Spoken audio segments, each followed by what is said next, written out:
Hello, and welcome back to the Eastern Historian's Bedtime Stories. Imagine turning the clock back to the summer of 1776, inside a stifling meeting hall in Philadelphia. Someone has just finished reading a document so bold that it borders on dangerous. Outside, there are no celebrations, and no one can promise victory. The 13 colonies distrust one another. Each has its own legislature, taxes, and interests. The Continental Army is short of pay, shoes, gunpowder, and reliable supplies. The seas are controlled by the most powerful navy in the world. Many colonists are not even certain they truly want to leave the empire they have always known. If a level-headed merchant had asked how long this new country could survive, without a mature government, a common currency, a functioning treasury, or even a name that everyone recognized, the safest answer would not have been more than 2 centuries, nor would anyone have predicted a future as an industrial and technological center of the world. The safest answer would have been simple, probably not very long, and yet that is precisely what makes American history so compelling. The remarkable part is not simply how powerful the United States eventually became. It is how many times the country appeared to have reached the end of the road. It won independence, then nearly came apart under debt and internal rivalry. It created a constitution, but left slavery, the most dangerous unresolved issue, to later generations. Its territory expanded, and so did the fracture between North and South. The Civil War ended, but peace did not arrive automatically. Industry generated astonishing wealth, along with overcrowding, monopolies, strikes, and financial panics. The World Wars helped place the United States near the center of global affairs, only for the Great Depression to make millions wonder whether the economic system could still function. Post-war prosperity brought cars, television, and suburbs, while also making people who had long been excluded more aware of the distance between the nation's promises and its reality. If this long journey through American history helps the noise in your mind slowly recede, a like or subscription would be a gentle way to keep us company. But there is no need to do either unless you truly enjoy what we are creating here. Tonight, there is no pressure at all, and if you feel like it, leave your city and the current time in the comments. It may seem like a small gesture, but it is a little like the delegates who once cast decisive votes in Philadelphia, or the soldiers who kept moving through the darkness of the crossing near Trenton. One small light in the long night of history. Just imagine it. Strangers in different cities, listening at the same moment to the same story. The story of a country that repeatedly seemed unable to continue, yet somehow changed course before it was too late. There is something quietly comforting in that distant sense of company. Now, settle into something soft. Let the room fall into a warm, dim glow, and slowly allow yourself to sink into the vast and unhurried history of the United States. From colonies to superpower, from the Declaration of Independence to the moon landing and the internet. This is not a simple story of weakness becoming strength. It is a relay race of crises that lasted for centuries. Again and again, we will pause at moments when the ending was still unknown, when a colony had only weeks of food left, when the Revolutionary Army was on the verge of dissolving, when delegates in Philadelphia feared their convention would fail, when Southern states announced that they were leaving the Union, when lines formed outside banks, and when news of Pearl Harbor reached the White House. Only by standing inside those uncertain moments can we understand that America's supposedly inevitable rise was, in reality, assembled from countless improvised decisions. We know the United States did not end at any of those points. The people living through them did not. That gap in knowledge is the central suspense of the entire story. Each generation inherited problems the previous one had failed to solve. It used whatever tools were available to move forward, and every solution left behind another difficulty. Why did the United States not break apart at those turning points? Was it abundant land, geographical good fortune, adaptable institutions, steady immigration, success in war, or the fact that every crisis forced the country to change the way it worked? And more importantly, each time the nation survived, who gained new opportunities, who paid the cost, and who remained at the edge of the story? To answer those questions, we cannot begin in 1776. Long before European sails appeared on the Atlantic horizon, North America already had histories of its own. It was not an empty map waiting for someone else to fill it in. Millions of indigenous people lived across many different environments, from the northeastern woodlands and the Great Plains to the southwestern plateaus and the Pacific coast. They spoke their own languages, practiced their own religions, maintained trade routes, formed political alliances, and carried traditions of both diplomacy and war. Pueblo communities in the Southwest built multi-story settlements and cultivated corn. The Mississippi River Valley had once contained urban centers with enormous earthworks and public plazas. The Haudenosaunee Confederacy in the Northeast developed a complex system of consultation and alliance. Plains peoples transformed hunting and migration as horses spread across the region. Coastal communities built stable economies around fishing, shellfish, and maritime travel. These societies were neither static nor all alike. People had also been shaping the natural environment of North America for centuries. Many nations used carefully controlled fires to renew grasslands, improve hunting grounds, and manage undergrowth. Farmers used crop rotation, irrigation, and stored food to survive changes in climate. Coastal communities built fish weirs and great shell mounds. Europeans later described forests as untouched wilderness, but many of those landscapes were the result of generations of deliberate management.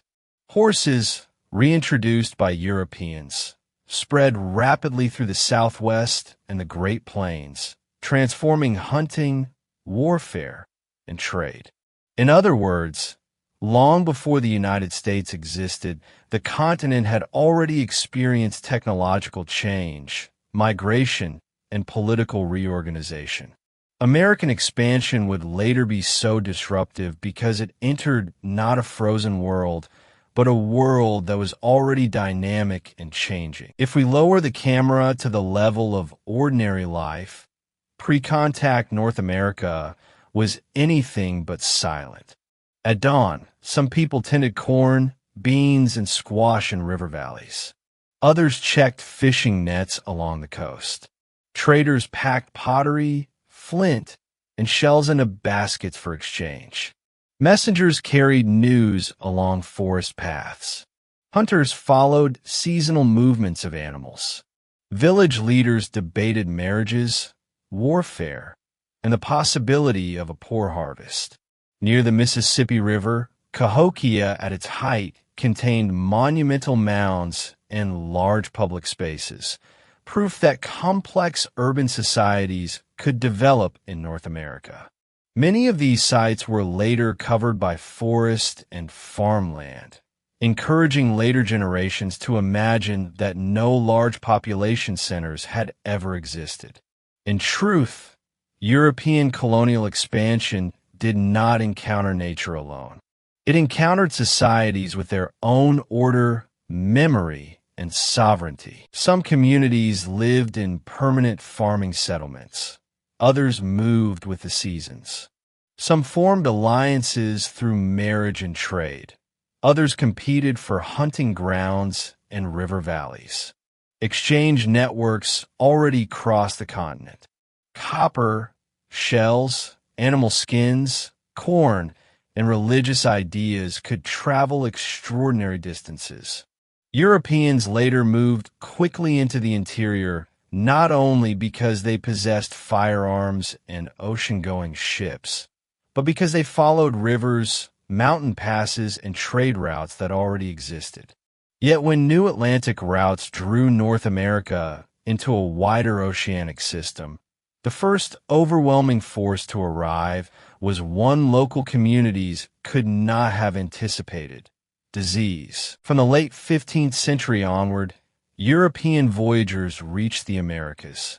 Contact unfolded at different speeds in different regions, but smallpox, measles, and other infections gradually entered indigenous societies. Lacking generations of prior exposure, some communities suffered catastrophic population loss. Disease weakened political and economic networks and altered the balance of power among nations. To later European settlers, certain areas appeared sparsely populated, but those lands were not wilderness that had never been inhabited. They were often homelands that had only recently endured demographic disaster. This distinction matters because many later conflicts over land, borders, and expansion grew from a misunderstanding. Newcomers treated spaces devastated by upheaval as if they had always been empty and naturally belonged to them. The first European power to build an extensive colonial system in North America was not Britain. Spain expanded through the Caribbean, Florida, the Southwest, and the Pacific coast, establishing missions, towns, and military outposts. In the Southwest, mission systems demanded that Pueblo communities accept new religious and labor arrangements, creating deep resentment. In 1680, the Pueblo Revolt expelled Spanish authorities and restored indigenous control for more than a decade. When the Spanish returned, they had to adjust some of their policies. The episode reminds us that indigenous peoples were not passive scenery in the story of European expansion. They formed alliances, adopted new technologies, exploited rivalry among empires, and at times reversed colonial advances. Early North American history was not a one-sided European march. It was a prolonged contest among many powers, each testing, resisting, and adapting to the others. The French developed the fur trade along the St. Lawrence River, the Great Lakes, and the Mississippi, building alliances with many indigenous nations. Dutch merchants operated a trading colony at the mouth of the Hudson River. The English gradually established themselves along the Atlantic coast. These empires brought different institutions, but they shared a basic ambition: to draw North American land, labor, and commodities into networks of transatlantic trade. The earliest English colonial ventures did not go well. The daily concerns of early settlers were not grand political ideals. They were immediate questions of survival. Was the well water safe to drink? Would the corn ripen? Would the supply ship arrive on time? Could the roof be repaired before winter? A person of status in a European town might reach the edge of an American forest and discover that he did not know how to fell a tree, read the local seasons, or make land produce food simply because a royal charter said it should. Colonial survival often depended on indigenous food, guides, and agricultural knowledge. But as the settler population grew, exchange increasingly turned into competition for land. Early cooperation and later warfare were not contradictory. They often involved the same people, the same river, and only a few years between them. The colony established at Roanoke in 1587 later disappeared from the English record, leaving one of the enduring mysteries of early American history. Not until 1607 did Jamestown, in Virginia, become the first lasting English settlement. But lasting did not mean secure. Many of the first colonists expected to find quick wealth and had little farming experience. The site was defensible but unhealthy, with poor water. Disease, hunger, internal conflict, and tensions with the Powhatan alliance repeatedly threatened the settlement. During its worst period, Jamestown was nearly abandoned. It survived not because the original plan was brilliant, but because supplies eventually arrived, discipline improved, local knowledge mattered, and tobacco later made the colony profitable. Tobacco transformed Virginia. Bacon's rebellion in 1676 revealed another danger to the colonial elite.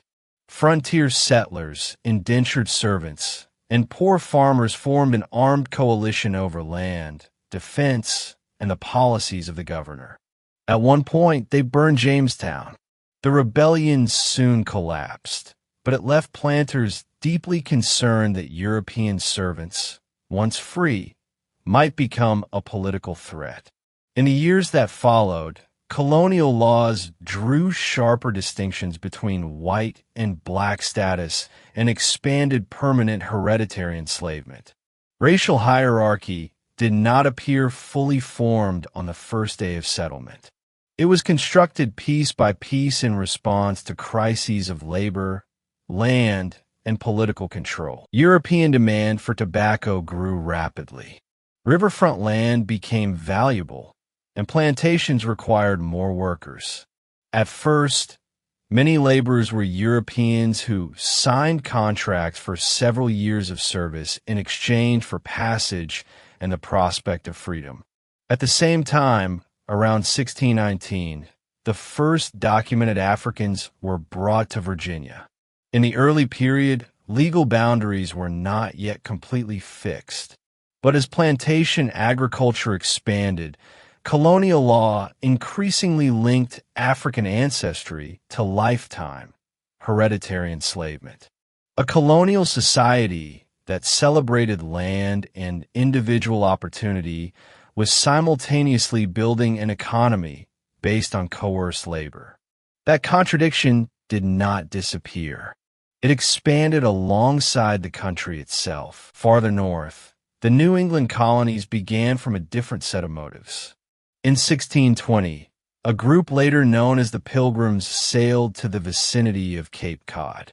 They had not reached their intended destination, and the winter was devastating. To maintain order, the adult men aboard signed an agreement for collective government. The Mayflower Compact would later be remembered as an early symbol of self-rule. Yet the colony survived its first years only with indigenous agricultural knowledge and diplomatic assistance. The story of the first Thanksgiving is often told as a warm scene of friendship. Cooperation did occur. So did disease, mounting pressure on land, and a shift in power that gradually led to conflict. 17th century New England was not a haven of religious liberty in the modern sense. That tension reached an unsettling peak during the Salem witch trials of 1692. Unusual behavior among young girls, neighborhood disputes, religious fear, and flawed legal procedures became entangled. Many people were accused of witchcraft, and some were executed. The trials eventually ended, and several participants publicly expressed regret. Salem endured in American memory not only as a story of superstition, but as an example of how a community that claimed to rest on moral order could transform suspicion into evidence when fear took control. In later moments of war, ideological conflict, or anxiety over identity, Salem would return like an old mirror. Many Puritans had crossed the Atlantic to escape restrictions in England, yet they often hoped to establish tightly controlled religious communities of their own. Dissenters could be expelled, and religious minorities faced limits. Roger Williams argued for a broader freedom of conscience and founded Rhode Island. And Hutchinson challenged religious authority and was banished. Here, One of the recurring patterns of American history was already visible. People left the old world in search of freedom, but often arrived prepared to defend only the kind of freedom they understood for themselves. Broader liberty usually had to be claimed by those who had been left outside it. The coastal colonies developed different economies. New England relied on small farms, fishing, shipbuilding, and maritime trade. The middle colonies possessed fertile land, produced grain, supported lively commercial towns, and contained a wider variety of religions and ethnic groups. The South increasingly depended on export crops, such as tobacco, rice, and indigo, with plantations and enslaved labor becoming central to its economy. Geography, climate, and trade shaped distinct societies. All were part of the British Empire, but they did not resemble a single nation. A merchant in Boston, a farmer in Pennsylvania, a planter in Virginia, and a poor trader in South Carolina did not necessarily believe they shared one future. Atlantic commerce enriched the colonies, but also drew them into a much larger system of violence. Slavery took different forms from colony to colony. Labor in the rice-growing regions was extraordinarily demanding, and disease was common. Enslaved people in towns might work as craftspeople, dock workers, or domestic servants. Northern ports profited from shipping, insurance, and commerce linked to slavery as well. The institution was not confined to southern fields. It was embedded in the wider Atlantic economy. Enslaved people nevertheless built families, preserved names and stories, gathered at night, cultivated small garden plots, and combined African traditions with forms of Christianity. Colonial governments tried to control marriage, movement, and literacy precisely because the system feared more than escape. It feared the creation of communities and shared consciousness that could cross plantation boundaries. European goods moved to Africa and the Americas. Sugar, tobacco, rice, and other American products entered European markets. Enslaved Africans were forced across the Atlantic. Conditions aboard the ships were appalling, and many never reached the other side. Survivors were taken into plantations, ports, households, and workshops. They supplied labor, but they also carried agricultural knowledge, craftsmanship, music, religious traditions, and family culture. Slavery tried to turn human beings into property. The enslaved resisted that transformation through family, faith, escape, negotiation, deliberate slowdowns, sabotage, and open rebellion. To understand the early American economy, we cannot look only at the goods stacked along the docks. We must also look at the people who created that wealth without freedom. Colonial politics was growing as well. Rising literacy and a growing printing trade allowed ideas to travel faster. Colonial newspapers reprinted news from London, but also published ship arrivals, commodity prices, and advertisements for runaway servants and enslaved people. A pamphlet might travel from a seaport to a country tavern, where someone would read it aloud to those who could not read. Politics no longer took place only in governors' residences and legislative chambers. It happened in blacksmith shops, on wharves, and outside churches. In such places, people learned to argue and developed a habit that would become politically important. Even when they lacked the final authority to decide, they believed public power should still explain itself. Britain was far away, and colonial assemblies handled taxes, roads, and militias. Many white men became accustomed to having local representatives decide ordinary affairs. Printed material, taverns, churches, and markets became places of public discussion. The Great Awakening challenged established religious authority, while Enlightenment thought emphasized natural rights, reason, and the idea that government derived legitimacy from the consent of the governed. Itinerant preachers addressed thousands in open fields. Listeners wept, shouted, and sometimes questioned for the first time whether a local minister held a monopoly on truth. New denominations founded schools and colleges, and religious life became more competitive.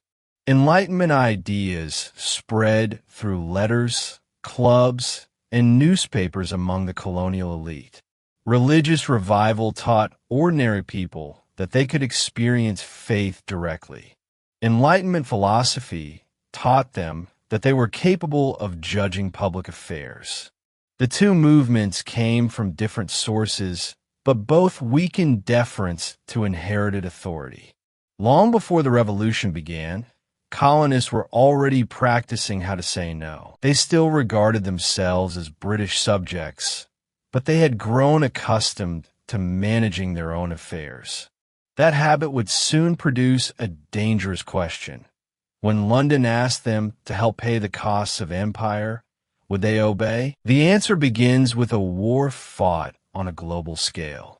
In the middle of the 18th century, Britain and France went to war over colonial interests in North America and around the world. The North American theater is often called the French and Indian War because different indigenous alliances fought alongside competing European powers. Britain won and gained most of France's North American territory. But victory produced an enormous debt.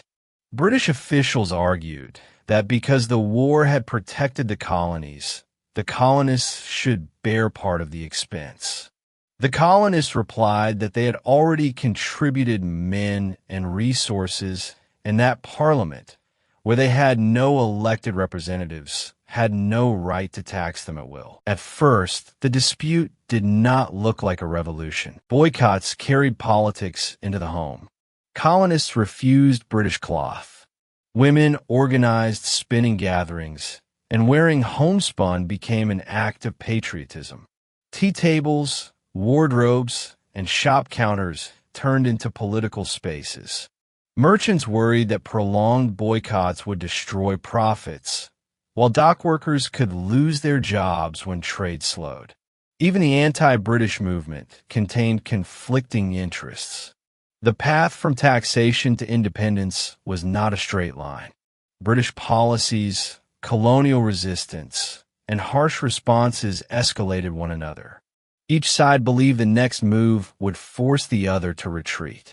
Instead, every step narrowed the road back. The Stamp Act, the Sugar Act, and other measures were not necessarily large enough to bankrupt the colonies. What provoked them most deeply was the principle involved. Could a distant legislature tax them without their consent? Boycotts, street protests, and political propaganda spread rapidly. Merchants suspended imports. Women organized household production to replace British goods. Printers turned local disputes into warnings that all the colonies faced a common threat. 13 colonies that had long been suspicious of one another began to communicate regularly because of shared grievance. Boston became the center of confrontation. In 1770, during a tense encounter in the street, British soldiers opened fire and killed several colonists.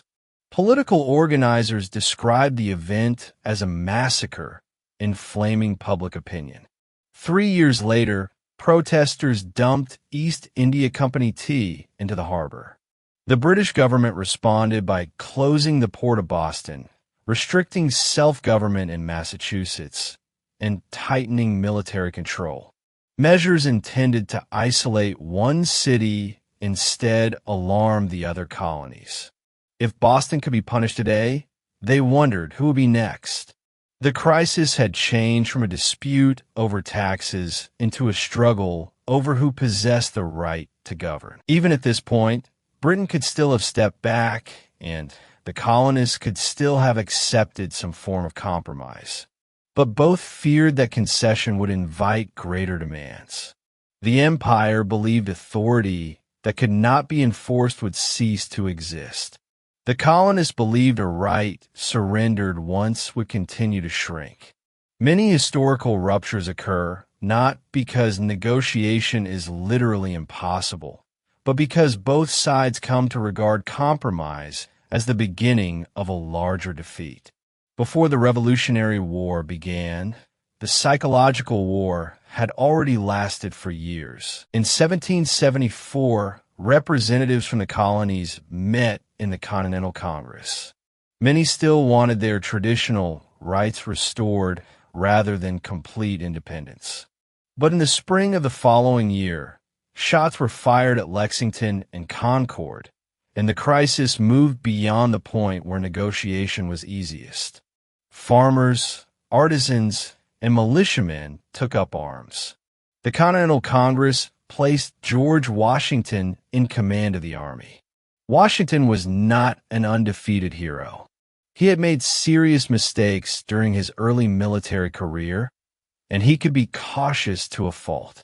But he possessed one crucial strength.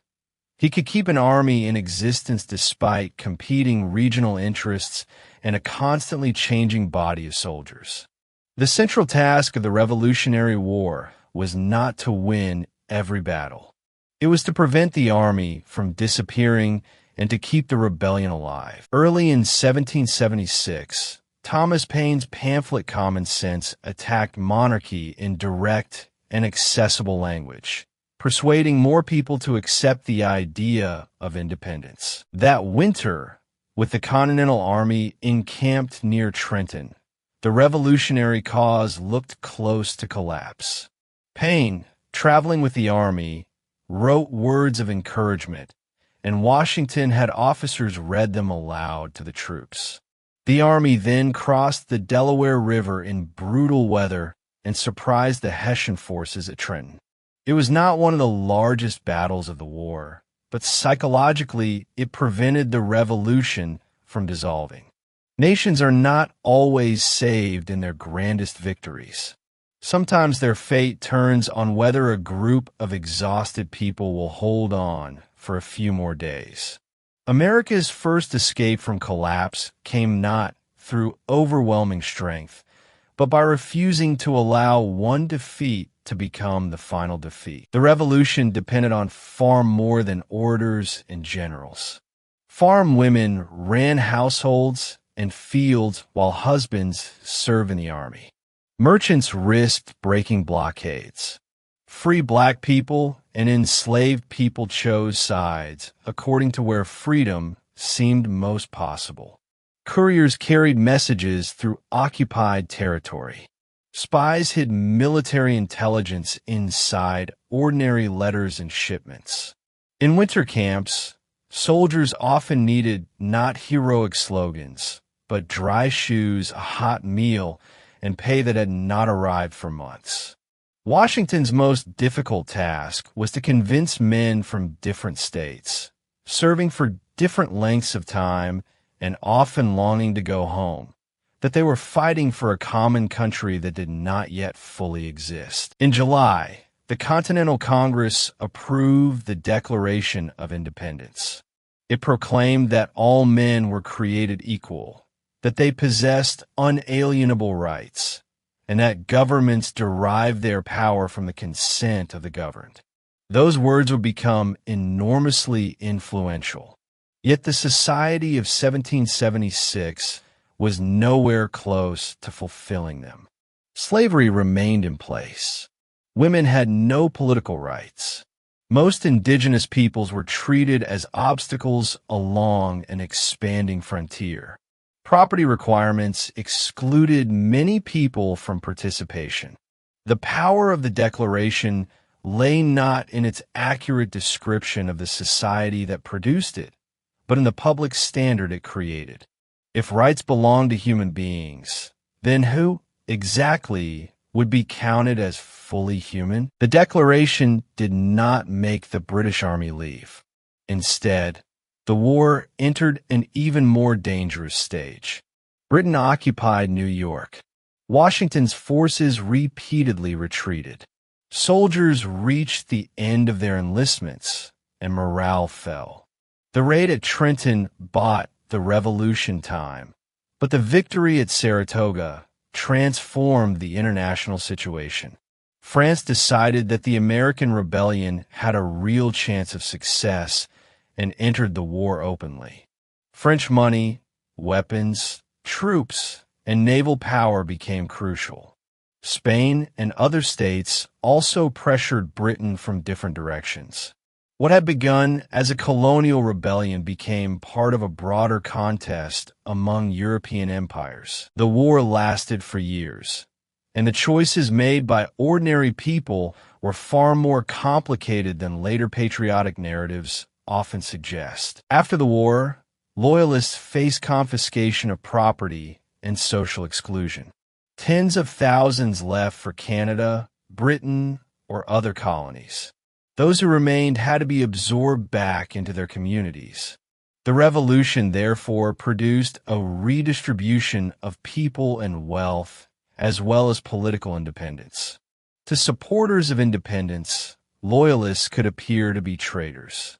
To loyalists, they had simply refused to join an unauthorized rebellion. Later national memory often allowed the victors to stand in for the entire population, but real revolutions always create fractures between neighbors. Some people supported independence. Some remained loyal to Britain. Others wanted only to protect their farms and families. Enslaved people chose sides, according to where freedom seemed most likely.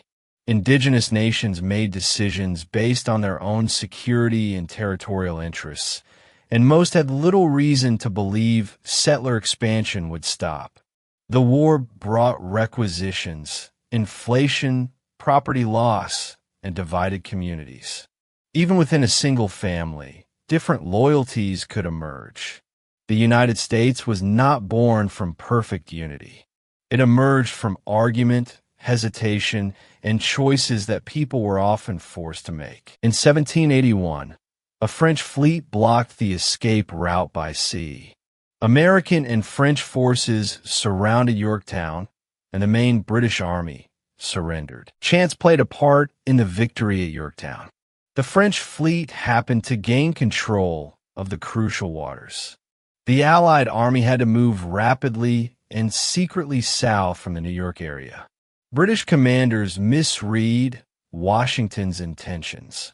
History would later compress the victory into a single image of surrender, but on the ground it looked more like a gamble in which many moving parts happened to align.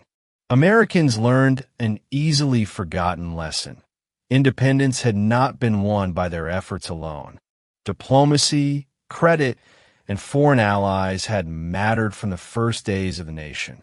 A country that would later celebrate self-reliance had entered the world deeply dependent on the international system. 2 years later, the Treaty of Paris recognized American independence. A new country appeared on the map. Yet even as people celebrated, another crisis had already begun. During the war, the 13 states had cooperated because they shared an enemy. Once that enemy was gone, would they accept a common government? The army had not been paid. The government was in debt. States printed their own currencies, imposed tariffs on one another, and competed for Western lands. Winning independence had removed the old rulers. Learning how to govern the country would be far more difficult. The Articles of Confederation deliberately created a weak central government.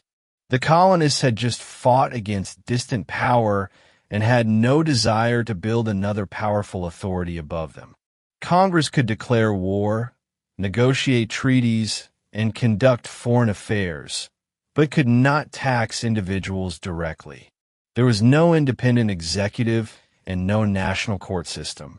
Congress had to request money from the states, and state governments often delayed or refused. The 13 states resembled families living beneath one roof, while keeping separate accounts. They could cooperate when threatened from outside. But ordinary life was filled with friction. The Confederation government was not entirely ineffective. Through the Northwest Ordinance, it created procedures for surveying and selling Western land and for eventually admitting new states. It also restricted slavery in the Northwest Territory. In principle, future expansion would not merely produce colonies. New regions could gradually enter the Union on an equal footing with the original states. Yet the land was not unoccupied. The surveyor's neat grid covered indigenous homelands, and the government's claim that it could sell those lands would itself become a source of prolonged conflict. War debt and economic disorder soon revealed the weaknesses of the Confederation. Continental Army officers, unpaid for long periods, grew restless at Newburgh. Some hinted that the military might pressure Congress. Washington intervened and used his personal authority to prevent the army from entering politics. During his appeal, he put on a pair of spectacles and remarked that he had not only grown gray in the service of his country, but nearly blind as well. The small gesture softened the officer's anger. Before the new republic had even created a stable government, it had already faced the question of whether the military would obey civilian authority. Washington's later decision to resign his command helped establish another vital tradition. Military power would be returned to elected institutions. Veterans and farmers struggled under taxes and debt, and Shays' Rebellion broke out in Massachusetts. The uprising was nowhere near large enough to overthrow the country, but it frightened wealthy citizens and many political leaders.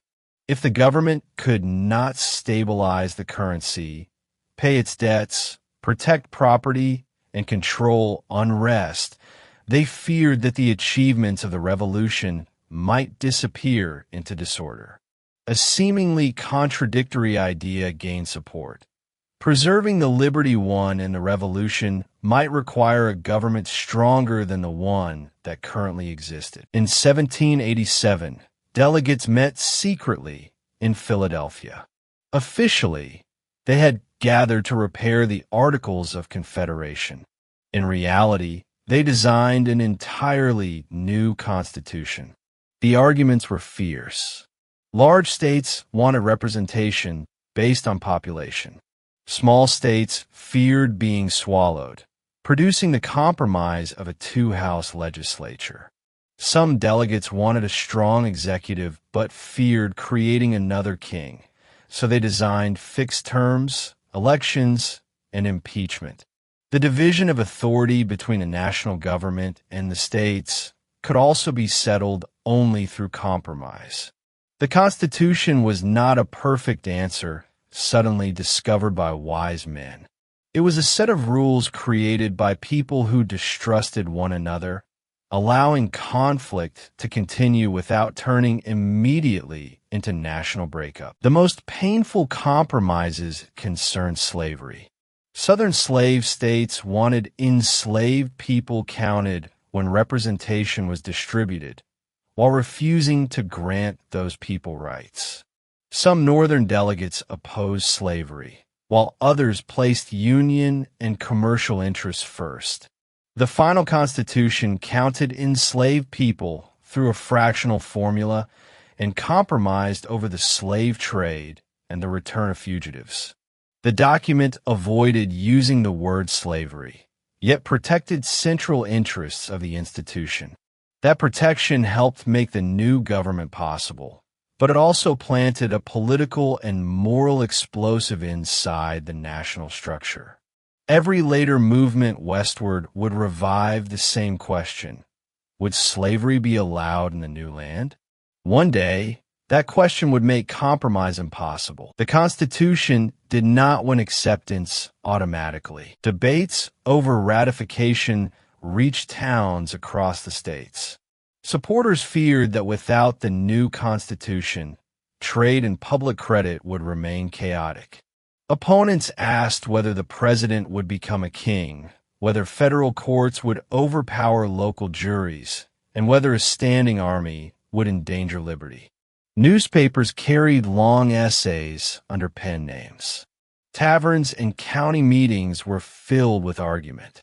The Constitution was finally adopted not because everyone trusted it, but because enough people decided that the risks of a stronger government were more manageable than the risks of continuing under a loose confederation. From the beginning, American government was not built on complete trust. It was built by writing distrust into a system of checks and balances. Critics also feared that the central government would be too strong and that the Constitution did not clearly protect individual liberties. Supporters published essays explaining federalism and divided power and promised amendments. The Constitution ultimately secured enough state approvals, and the first 10 amendments became the Bill of Rights, protecting freedoms of speech, religion, the press, assembly, due process, and other liberties. For the first time, the United States offered a more systematic answer to two questions: how should government operate, and what must government not be allowed to do? Yet as soon as the new machine began to run, it revealed a permanent difficulty. A constitution can establish procedures, but it cannot make every moral choice on behalf of the people. It can ensure the elections take place on schedule, but not that voters will be moderate. It can divide power, but not guarantee that office holders will practice restraint. It can write down rights, but it cannot automatically deliver those rights to everyone. The life of an institution exists not only on parchment, but in whether the losers accept an outcome, whether officials respect limits, and whether ordinary people believe they will have another chance next time. Rules on paper still had to survive the real world. The first test was immediate.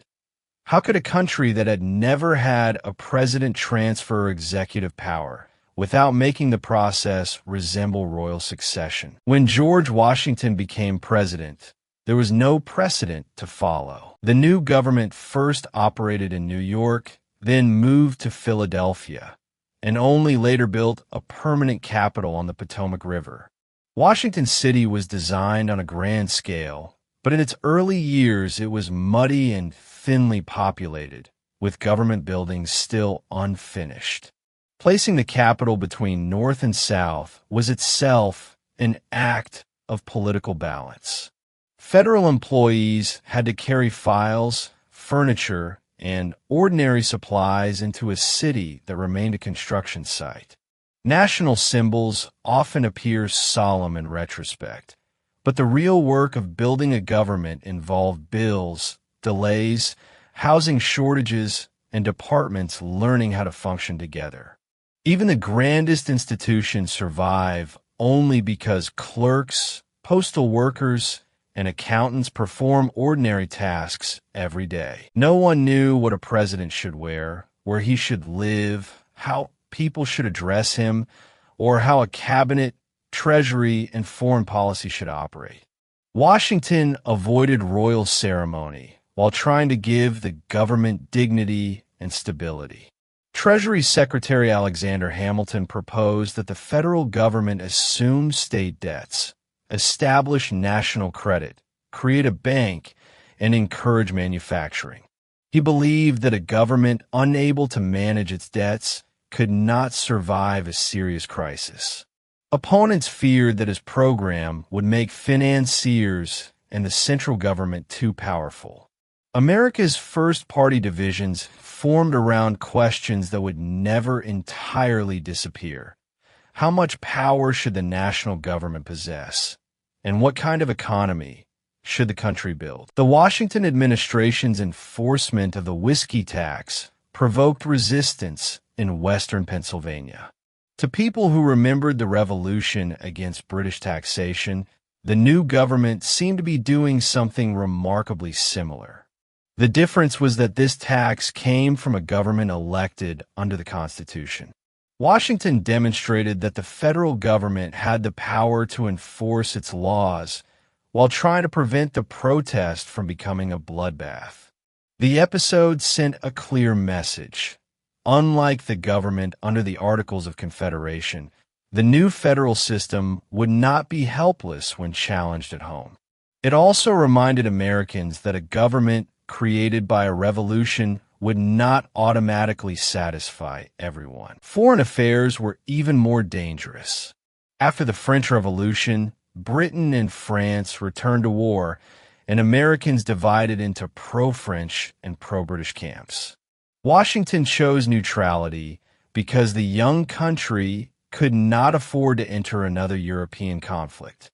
He later left office voluntarily, establishing the precedent that a presidency could end and that power could pass peacefully to a successor. In a world accustomed to monarchs ruling for life, his departure was itself a political performance. The United States remained fragile, but it demonstrated something important. A leader could hand the country to another person without treating the country as personal property. During the presidency of John Adams, relations with France became tense. Congress passed laws restricting immigrants and criticism of the government, and opponents argued that these measures violated freedom of speech. The judicial branch also took shape during the Republic's early years. At first, the Supreme Court was far less prominent than it would later become. Justices even traveled on horseback to hear cases around the country. In Marbury versus Madison, the court asserted the power to determine whether laws were consistent with the Constitution. The constitutional text did not specify every future conflict. Many institutions developed gradually through court cases, political habits, and public argument. The American government resembled a machine that was still having parts installed while it was already running, and no one could guarantee that each new part would fit smoothly with the old ones. In the election of 1800, the governing party lost, and Thomas Jefferson came to power. Two bitterly opposed political groups did not settle the result with soldiers. Authority passed from one faction to its rival. Jefferson described the election as a revolution in principle, yet he retained much of the governmental structure created by his predecessors. A lasting reality of American politics emerged.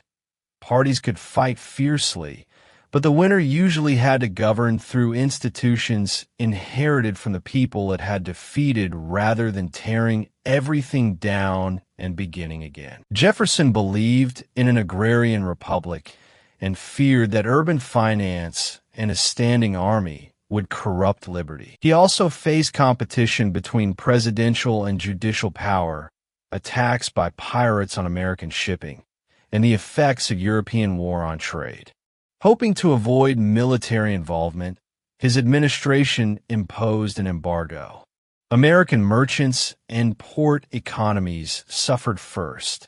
The failure demonstrated that economic sanctions may appear gentler than war, but they still impose costs on the country that uses them. The young republic repeatedly discovered that it could not always protect principle, commerce, and security at the same time. The most important decision of Jefferson's presidency expanded both the size of the country and the practical power of the federal government. In 1803, France offered to sell Louisiana. The Constitution did not clearly say whether a president could purchase such an enormous territory. Jefferson had long argued for a strict interpretation of federal power, but the opportunity might vanish, and he accepted the deal. The size of the United States nearly doubled, while access to the Mississippi River and the port of New Orleans was secured. A president suspicious of strong government had used presidential authority to achieve a vast expansion.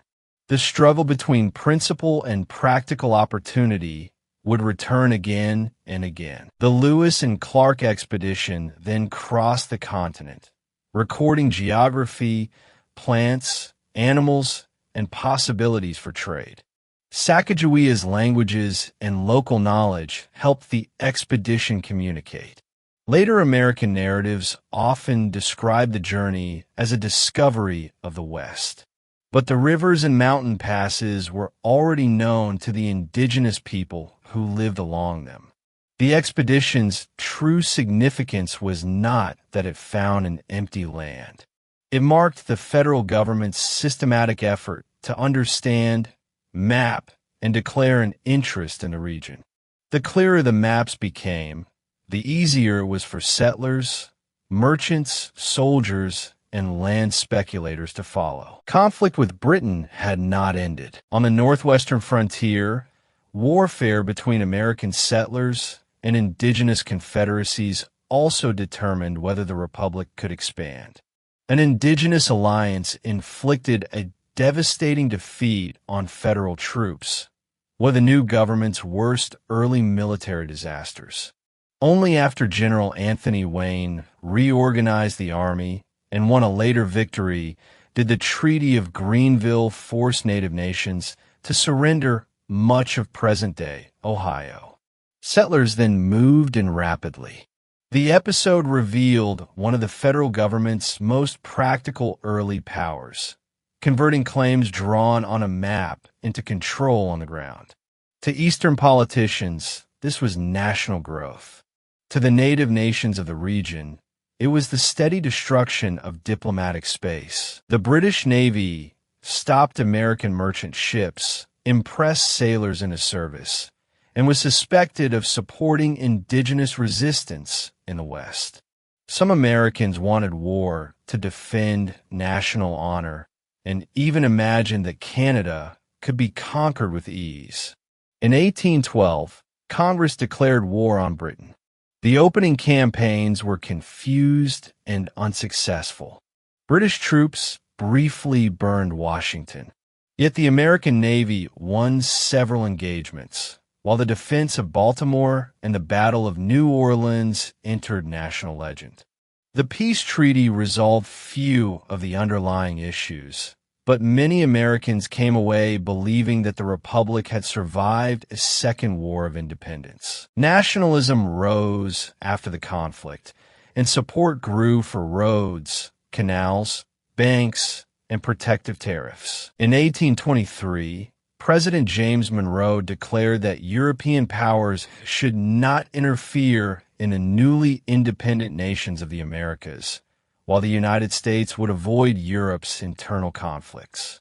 The statement became known as the Monroe Doctrine. At the time, the United States did not possess enough military power to enforce it alone, and British naval interests provided much of the practical protection. Even so, the doctrine signaled that the United States was beginning to regard the Western Hemisphere as a special sphere of security. A nation that had only recently escaped imperial control was already asking how much influence it should possess in neighboring regions. To ordinary people, the Canal Age made the world feel suddenly closer. Before the Erie Canal opened, farmers in the interior of New York paid heavily to move wheat across the mountains. Afterward, grain could travel by water to New York Harbor, while Eastern families could purchase Western products at lower prices. Warehouses, inns, repair yards, and new towns appeared along the canal. Boatmen songs, immigrant accents, religious preachers, and political appeals moved together. Transportation carried more than goods. It carried ideas. Abolitionist newspapers, revival sermons, and election news reached the interior more quickly. As the economy became national, culture and politics became national as well. Steamboats traveled the rivers, and the Erie Canal linked the Great Lakes to New York Harbor. Transportation costs fell dramatically.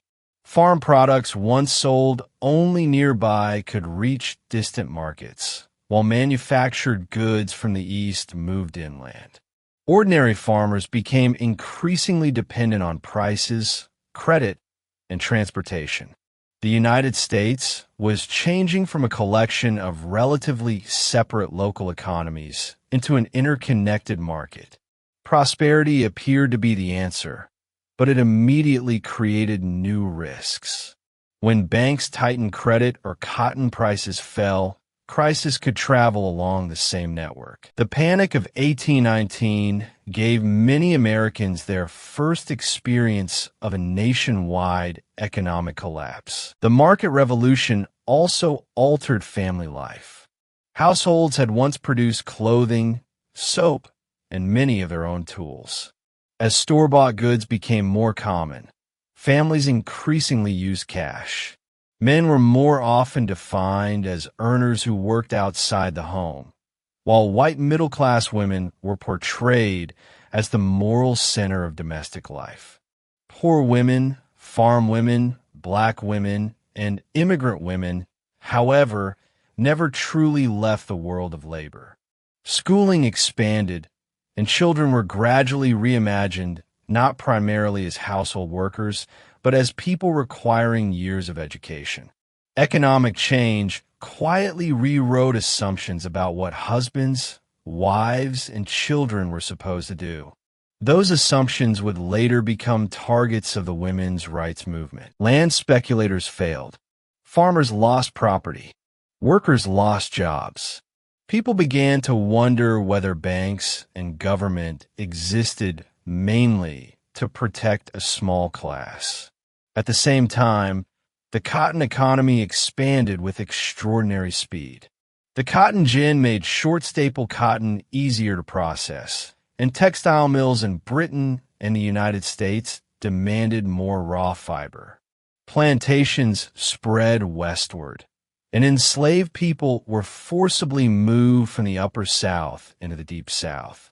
Cotton made the United States a major supplier to the world economy.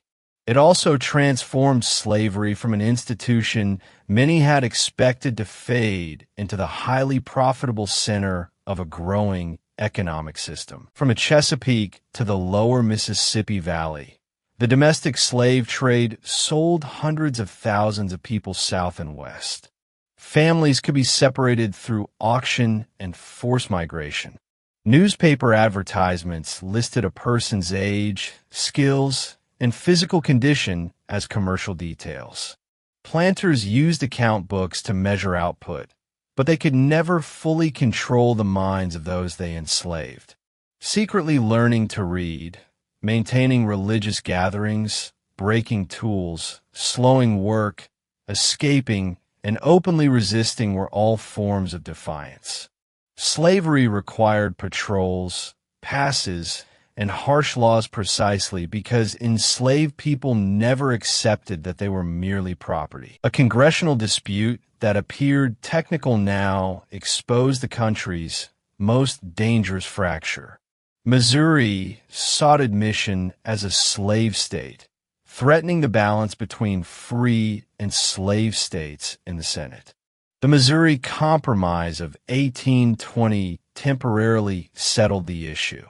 Missouri entered as a slave state, Maine as a free state, and a line was drawn across part of the Western territories limiting slavery.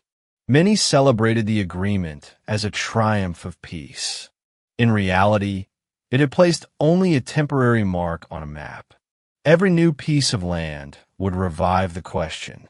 The more successfully the United States expanded westward, the harder it became to escape the future of slavery. This was the second handoff in the relay of crises.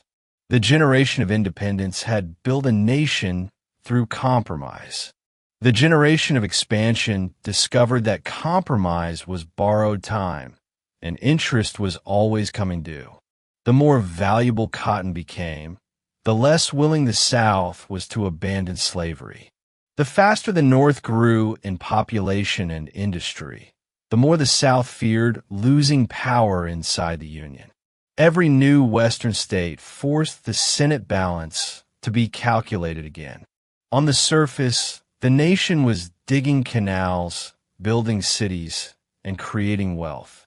Deep in the foundation, A countdown had begun. During the 1820s and 1830s, political participation expanded among many white men as property requirements disappeared. Campaigns became noisy public events, shaped by newspapers, parades, songs, and mass rallies. Party conventions, barbecues, and torchlight processions turned elections into popular entertainment. A candidate's log cabin, birthplace, and personality were packaged as symbols, and discussion of policy mixed with the creation of a public image. Newspapers openly took sides and rarely attempted anything resembling modern neutrality. Wider participation did not make voters calmer. It made competition more emotional and more dependent on organization. From the beginning, the energy of mass democracy was inseparable from its noise. Andrew Jackson rose as a frontier soldier and a supposed champion of the common man. He opposed the national bank, arguing that it served the wealthy. Supporters praised him for breaking elite control. Critics accused him of pushing presidential power toward a dangerous extreme. The Jacksonian age demonstrated that mass democracy could bring more people into political life while also allowing the will of the majority to overwhelm the rights of minorities. That danger was clearest in the removal of indigenous peoples. The Cherokee, Choctaw, Creek, Chickasaw, Seminole, and other nations of the Southeast possessed farms, schools, governments, and written laws. Their lands, however, were coveted by white settlers and cotton planters. Congress passed the Indian Removal Act, and the federal government pressured Native communities to move west of the Mississippi. The Cherokee sought protection in the courts and received a favorable ruling from the Supreme Court, but the decision was not effectively enforced. Large numbers of indigenous people were then compelled to migrate under military supervision. Disease, cold, and inadequate supplies caused enormous suffering and loss of life. At the same time, American democracy was widening participation for many voters. It was using the growing power of the state against people deliberately excluded from that democracy. Jackson's struggle against the national bank ultimately weakened federal financial coordination. Money flowed into state banks, and speculation in land increased. In 1837, another financial panic began. Banks failed, factories closed, and unemployment rose. The United States again faced the same problem. How could a society devoted to individual opportunity and local independence manage an increasingly complex national economy? During prosperity, people tended to believe the market could move forward by itself. When panic arrived, they demanded that government explain who should bear responsibility. At the same time, a revolution in transportation and communication was transforming everyday life. Early rail travel was not comfortable. Cars shook, sparks could ignite dry grass beside the tracks, and schedules were often unreliable.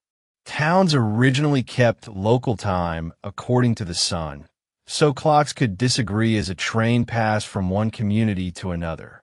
Railroad companies eventually promoted standard time zones, showing that industrial technology could even alter the way people define time. The telegraph allowed commercial information to cross state lines within minutes. Cotton prices, election results, and news of war no longer had to wait for a rider on horseback. Speed became an advantage, but it also allowed mistakes and panic to spread more quickly. Canals, turnpikes, steamboats, and railroads moved people and goods faster. For the first time, the telegraph allowed information to outrun a horse. Cities grew and factories expanded. Textile centers such as Lowell hired young women who lived in company boarding houses and entered the mills according to the factory bell. Wage labor gave some workers a chance to leave the family farm, but it also turned time into a cost that could be measured precisely.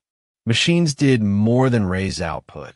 They changed the meaning of a working day, discipline, and labor itself. Reform movements rose alongside these changes. The abolitionist movement contained fierce disagreements of its own. Some activists relied on moral persuasion. Some entered electoral politics. Some helped people escape, while others believed that only more confrontational action could destroy the institution. Black abolitionists repeatedly reminded white reformers that enslaved people were not passive figures waiting to be rescued. Escape, purchasing one's own freedom, secret education, preserving family ties, and publishing personal narratives were all challenges to slavery. Sojourner Truth connected race with women's rights. Frederick Douglass demonstrated through his speeches that a man once treated by law as property could become one of the country's most powerful public intellectuals. Religious revival encouraged both personal improvement and social action. Temperance, prison reform, public education, care for people with mental illness, and abolition all gained support.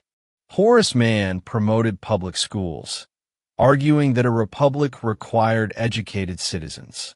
Dorothea Dix exposed the appalling treatment of people confined for mental illness. William Lloyd Garrison demanded the immediate abolition of slavery. Frederick Douglass used personal experience and commanding oratory to reveal how slavery stripped people of their humanity. Reformers did not always agree with one another, but together they expanded the public debate over what the country ought to become. Women organized petitions, raised money, and delivered speeches within reform movements, yet they were often told to return to the private sphere. In 1848, the Seneca Falls Convention issued a declaration of sentiments that identified inequalities in law, education, property rights, and voting. National women's suffrage remained decades away, but the issue had been placed in public view. Many changes in American history did not begin as government inventions. They began when people at the margins pointed out that existing rules failed to honor the principles the country claimed for itself. Westward migration carried these contradictions into a much larger space. The reality of a wagon train was far harsher than the painting suggested. Families calculated the weight of flour, tools, and livestock.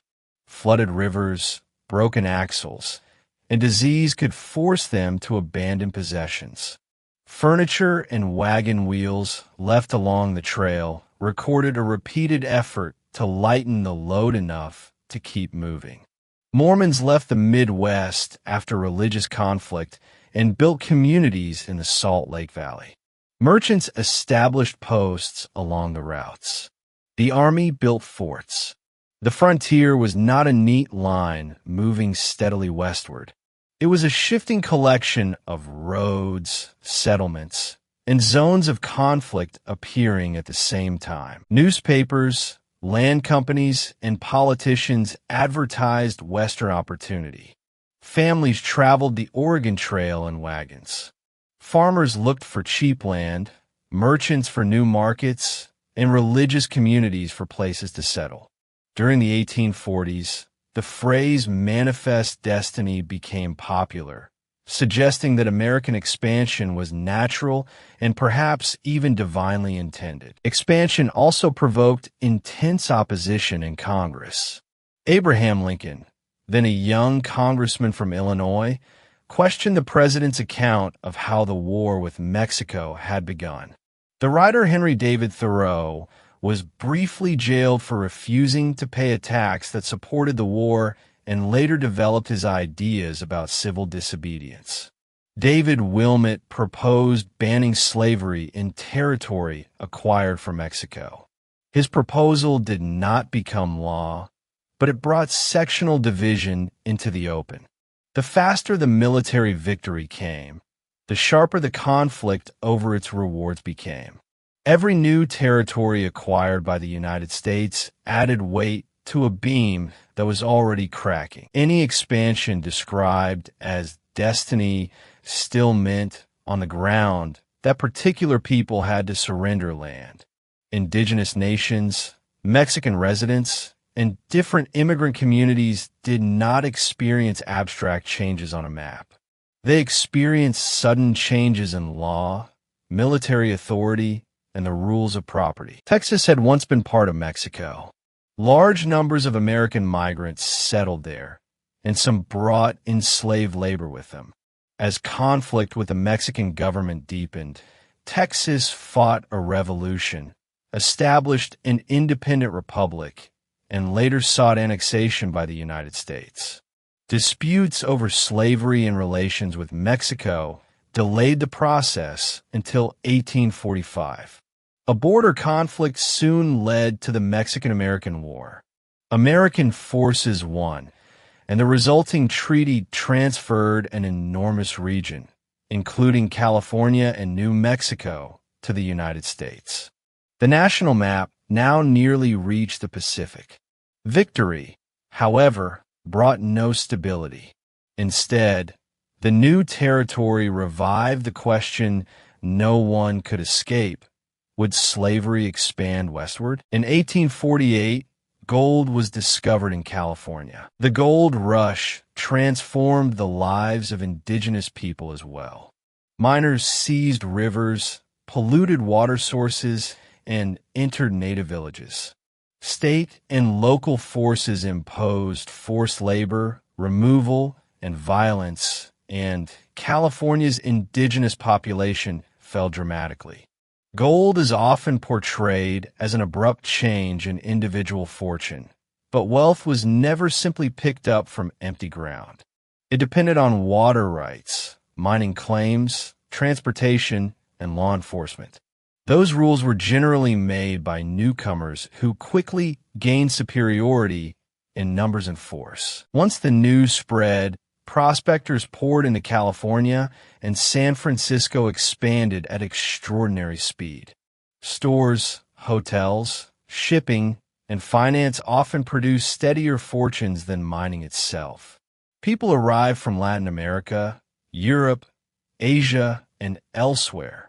Chinese laborers later worked in mining, service industries, and railroad construction, but soon faced exclusion and discrimination. The gold rush suddenly drew the Pacific Coast into the national economy and accelerated California's request for statehood.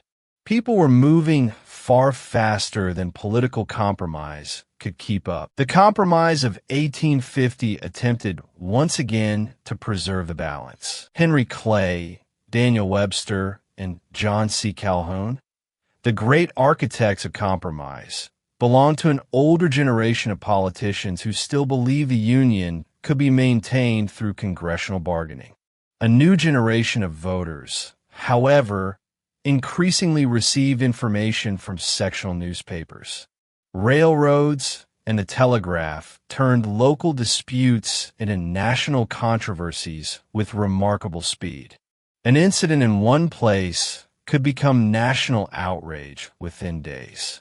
Earlier compromises had depended on ambiguity and time, allowing politicians to return home and explain what had been agreed.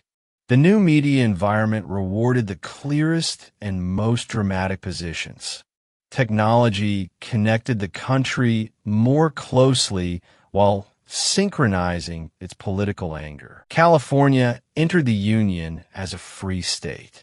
Some issues in the remaining territories were left to local decision. At the same time, the federal government strengthened the Fugitive Slave Act. Northerners were now compelled to participate more directly in the capture of people who had escaped slavery, and many who had previously been indifferent began to oppose the institution's expansion.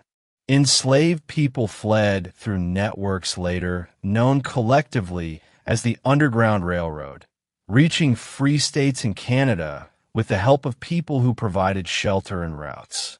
Harriet Tubman repeatedly returned south to guide others to freedom and became a symbol of extraordinary courage. Every escape brought the conflict between law and morality to the doorstep of an ordinary community. Harriet Beecher Stowe's novel Uncle Tom's Cabin then widened Northern public attention to slavery through literature. Years earlier, in 1831, Nat Turner had led an uprising of enslaved people that caused deaths and was violently suppressed. Southern states responded by tightening laws against black literacy, assembly, and movement. The revolt produced enormous fear among white Southerners, while abolitionists regarded it as an inevitable consequence of oppression. Violence did not end slavery, but made both sides less willing to believe peaceful change was possible. The South increasingly restricted public criticism, while anti-slavery petitions in Congress were suppressed. Slavery was beginning to consume the country's ability to discuss the issue normally. Southerners believed the North was deliberately condemning their entire society. The two sections increasingly stopped seeing one another as fellow citizens with different interests and began to see each other as enemies threatening a way of life. The common trust required for compromise was disappearing. The Kansas-Nebraska Act allowed settlers in the territories to decide whether slavery would be permitted, effectively overturning the Missouri Compromise line. Supporters and opponents of slavery flooded into Kansas to control elections and government. Armed conflict followed. When a line vanished from the map, gunfire appeared in the real world. In the following years, nearly every attempt to settle the slavery controversy once and for all made the conflict worse. Courts tried to close the argument with a ruling and instead weakened their own legitimacy. Local voting was supposed to express democracy, but lost fairness when armed migrants fought for control. Radicals hoped a single attack might ignite liberation and instead deepen fear. Moderate politicians continued to call for compromise, only to discover that voters no longer believed the other side would keep its word. A country rarely enters civil war because everyone suddenly loses reason on one particular morning. More often, every peaceful instrument is exhausted one after another. In Dred Scott versus Sanford, the Supreme Court ruled that African Americans could not be citizens of the United States and restricted Congress's power to prohibit slavery in the territories. The decision was intended to settle the controversy, but it convinced more Northerners that pro-slavery interests controlled the nation's institutions. The newly formed Republican Party opposed the westward expansion of slavery, and Abraham Lincoln emerged as an important voice. He did not begin as an advocate of complete social equality, but he believed the country could not permanently remain half free and half enslaved. John Brown attacked the federal arsenal at Harper's Ferry in an attempt to inspire a slave uprising. The raid failed and Brown was executed, but the episode intensified Southern fear. In 1860, Lincoln was elected president largely through Northern votes. South Carolina declared that it was leaving the Union, and other Deep South states followed, creating the Confederacy. The secession documents and political statements of the time made clear that the defense of slavery was a central cause. Many ordinary white Southerners did not own enslaved people, but they lived within a society shaped by plantation wealth, local loyalty, racial hierarchy, and suspicion of the North. Nor did every Northerner enter the war to abolish slavery. At first, the most immediate Northern objective was preserving the Union. The two sides, entered the same conflict carrying different motives. In April 1861, Confederate forces fired on Fort Sumter, and the Civil War began. Civil War soldiers left behind an enormous collection of letters, allowing later generations to hear the private voice of the war. Some wrote of their fear before a first charge. Some asked their families to send socks. Some worried that crops at home would go unharvested. Others learned only in a hospital that war was nothing like a parade. Women organized nursing and fundraising, managed farms and shops, and in some cases disguised themselves to serve in uniform. Medical knowledge was limited, and infection was often more dangerous than the original wound. Armies gradually developed more systematic hospitals, ambulances, and sanitation. The war accelerated national statistics, railroad coordination, photography, and communication, while millions of families learned to scan newspaper casualty lists for familiar names. Many people expected a short war. Some even traveled near the first major battlefield, as if they were attending a spectacle. Reality quickly destroyed the illusion. Modern rifles increased effective range. Railroads moved troops rapidly. Telegraph lines accelerated command. Industrial production supported armies of unprecedented size. War was no longer merely a contest between generals on a field. It required the mobilization of entire societies. The North possessed more people, railroads, factories, and financial resources. The South fought on familiar ground, had many experienced officers, and hoped that cotton would influence European governments. Lincoln's first challenge was to keep the border slave states in the Union. His second was to hold together the Northern political coalition. Only then could he search for a strategy to win. He replaced a succession of commanders and endured defeats and public criticism. Confederate General Robert E. Lee won repeated tactical victories, but none could erase the underlying difference in resources. Conscription created another controversy. Wealthier men could sometimes avoid the draft by hiring substitutes or paying a fee, prompting complaints that it was a rich man's war and a poor man's fight. The New York City draft riots began as opposition to conscription and turned into racial violence against black residents. The North was never naturally united. Lincoln's administration suspended habeas corpus in some circumstances and acted against certain anti-war activities, raising difficult questions about civil liberties. The Confederacy also introduced conscription and granted exemptions to some planters who owned a specified number of enslaved people. Both governments discovered that calling on citizens to defend their homes was easier than demanding years of human and material sacrifice from ordinary families. In the Western theater, Union forces advanced along the Mississippi River and gradually divided the Confederacy. The naval blockade restricted Southern trade. Northern advantages in industry and railroads were becoming the capacity to sustain a long war. The war also transformed its own purpose. Enslaved people escaped into areas controlled by Union forces, forcing the government to decide what their status would be. Abolitionists and black leaders demanded that the conflict become a war for freedom. In 1863, Lincoln issued the Emancipation Proclamation, declaring freedom for enslaved people in the regions still in rebellion. Before announcing the proclamation, Lincoln waited for a military success so that it would not appear to be an act of desperation. After it was issued, enslaved people interpreted the advance of Union armies as an opportunity for freedom and left plantations in large numbers. Some entered refugee camps. Some worked as guides, cooks, and laborers. Some joined the army.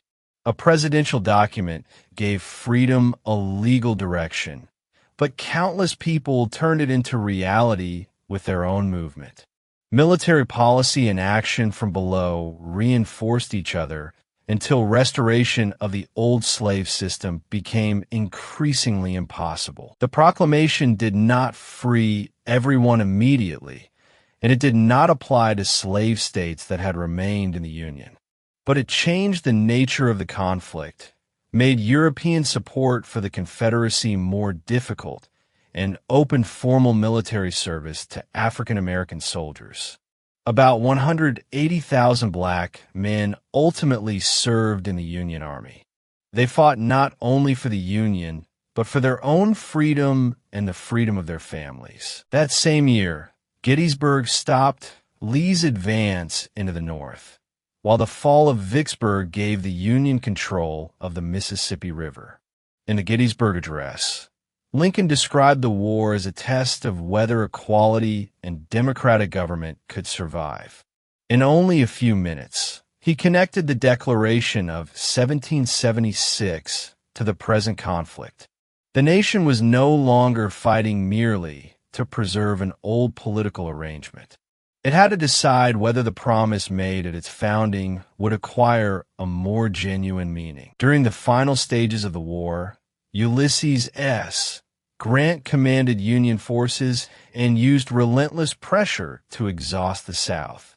William Tecumseh Sherman marched toward the sea, destroying railroads, warehouses, and infrastructure that supported the Confederate war effort. The North financed the war through bonds, an income tax, and a national banking system. The South experienced severe inflation under blockade and a weak fiscal structure. With Southern members absent, Congress passed the Homestead Act, the land-grant college law, and legislation supporting the Transcontinental Railroad. The Civil War, therefore, did more than decide the fate of slavery and the Union.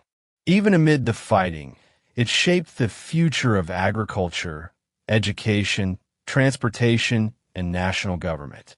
By the end of the conflict, the federal government possessed far greater ability to tax, borrow, regulate currency, and organize national resources than it had in 1860. The effort to preserve the Union created a stronger Union. The war devastated civilian life, particularly in the South, where food shortages, inflation, and the destruction of homes intensified. The North also experienced draft riots, grief over casualties, and political conflict. There was no romantic shortcut through the Civil War. It was an enormous and costly rupture of the nation. In the spring of 1865, Lee surrendered at Appomattox, and the principal fighting came to an end. The war left behind more than cemeteries and ruins. It created a new struggle over national memory. Photography brought the consequences of battle before the public. Monuments, veterans organizations, and Memorial Day observances gradually appeared. The North emphasized preservation of the Union and emancipation. In the South, a lost cause narrative later minimized slavery and romanticized the Confederacy. Memory shaped textbooks, public statues, and local identity. Long after the battlefield fighting ended, Americans continued arguing over why the war had occurred and who deserved commemoration. The way a nation remembers Civil War influences the way it understands equality and citizenship. The Union had been preserved, and a constitutional amendment soon formally abolished slavery. Yet only days after victory, Lincoln was assassinated.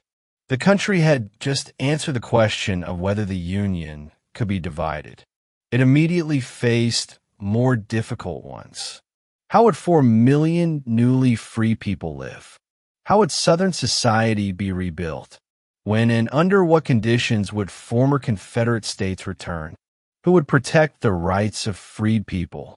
If the war had been won, but the old relationships of power returned in another form, how much had victory truly accomplished? The first years after the war became known as Reconstruction. The first labor contract signed in freedom often became the beginning of a new dispute.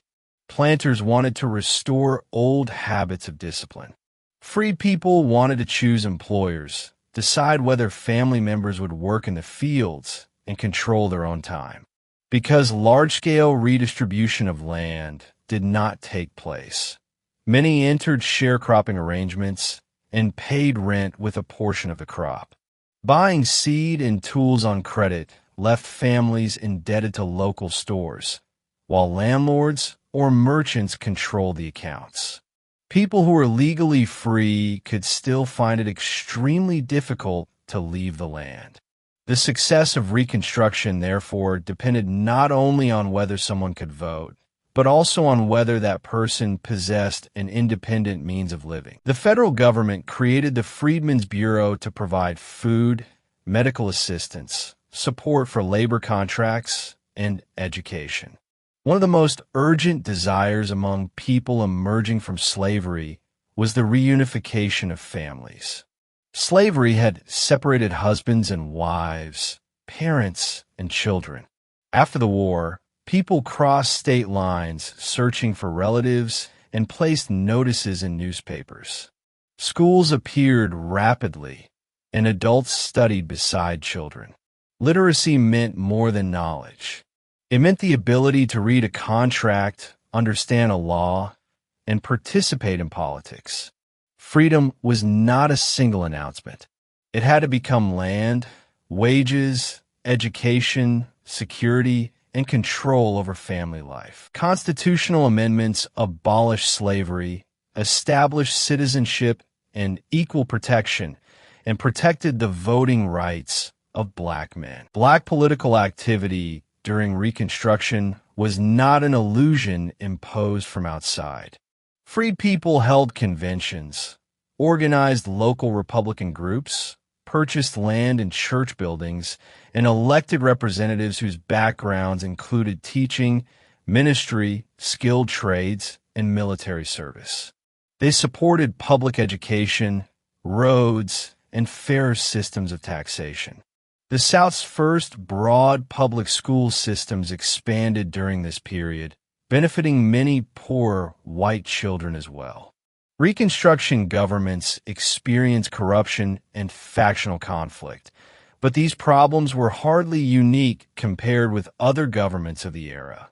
What truly disturbed the old order was that people who had never possessed a political voice were beginning to make rules. African Americans voted, held local office, and served in Congress. New public schools and political coalitions appeared across the South. This represented a dramatic enlargement of American democracy. The old order, however, had not vanished. Southern states passed black codes to restrict the movement and labor of freed people. White supremacist organizations used intimidation and violence to suppress political participation. For a time, federal troops defended Reconstruction governments, and enforcement laws were used against political terror. But Northern patience weakened, while financial crisis and political scandal redirected public attention. By about 1877, federal troops had withdrawn from the South, and political protection for Reconstruction rapidly diminished. Black churches and schools then became central institutions of community life. A church was not only a place of worship. It was a center for mutual aid, education, political meetings, and social leadership.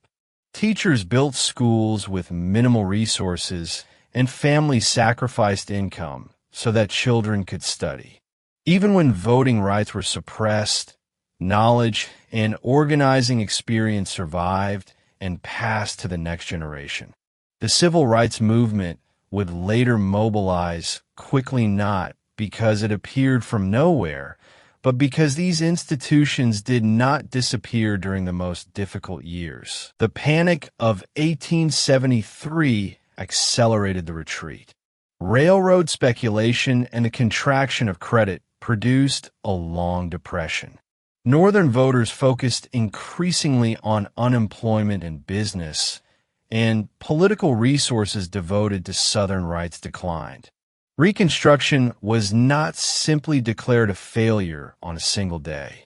It gradually lost support through economic exhaustion, political bargains, violent intimidation, and court decisions that narrowed federal protection. Later generations had to fight again for voting rights and equality, not because Reconstruction had never pursued those goals, but because achievements already won had not been consistently defended. Southern states constructed systems of racial segregation and used poll taxes, literacy tests, and other devices to strip black citizens of the vote. Sharecropping trapped many black families and poor white families in cycles of debt. The Supreme Court later accepted the doctrine of separate but equal, but in practice, there was usually separation without equality. The Civil War had abolished legal slavery. It had not automatically created a just society. The outcome of the Civil War was therefore complex. The nation remained united. Its most obvious institution of unfreedom was destroyed. New constitutional guarantees of equality existed, but the political determination required to enforce those achievements did not endure. The United States had proved willing to pay an enormous price to preserve the Union. It had not yet proved that it would show the same patience in protecting freedom. Unfinished Reconstruction did not disappear from history. It postponed the issue, leaving later generations to confront it again in courtrooms, schools, buses, and polling places. For the first time, the United States had used war to settle whether the country could be broken apart. It then discovered that an immense and difficult distance separated legal victory from ordinary life. As Reconstruction faltered in the South, expansion accelerated in the West. The Homestead Act offered land to qualified settlers, and the Transcontinental Railroad connected the East with the Pacific coast. Railroad companies received vast grants of land and recruited immigrants and other laborers to build the lines. In 1869, the two lines met in Utah, symbolizing the completion of the Transcontinental Railroad. The celebratory photographs rarely showed the Chinese workers who had completed some of the most dangerous sections, laboring through mountain winters, blasting rock, and building at great heights. After the line was finished, some moved into agriculture, laundries, restaurants, and other urban services, where they often faced exclusion. National monuments tend to preserve the investors and officials. The workers who actually laid the track have often had to be recovered by later history. Laborers from Ireland, China, and many other places crossed mountains and deserts under punishing conditions, drilling tunnels and laying rails. Once the railroad was complete, a journey across the continent that had taken months could be made in about a week. Goods, mail, news, soldiers, and migrants traveled at a speed Americans had never experienced before. The railroad created towns, markets, and rising land values. It also drove the Indigenous West into a deeper crisis. Railroads helped create standardized time, nationwide mail order, and long-distance refrigerated shipping. Beef from the Midwest could reach eastern cities. Traders in Chicago bought and sold grain according to future delivery prices. Catalogs from companies such as Sears carried urban goods into rural homes. Farmers could purchase sewing machines, stoves, and ready-made clothing, but they also became more dependent on cash and rail access. Americans began living within the same commercial season. A change in New York prices could affect a farm in Kansas. A Chicago warehouse could determine the value of grain in the Dakotas. Once the national economy was truly connected, local communities could no longer easily escape national fluctuations. The buffalo of the Great Plains were slaughtered on a vast scale, both for hides and railroad supplies, and as a way of weakening nations whose lives depended on the herds. Through treaties, military campaigns, and a reservation system, the federal government compelled indigenous peoples to surrender land.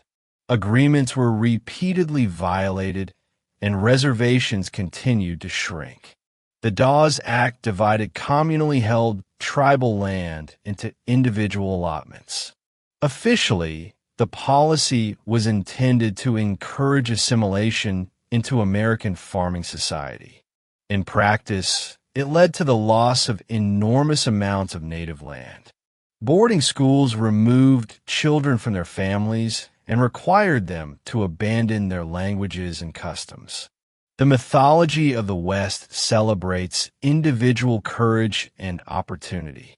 For indigenous peoples, it was also an age in which land, population, and culture were relentlessly compressed. The West was populated by far more than cowboys and miners. Mining towns revealed the speed of frontier life with unusual clarity.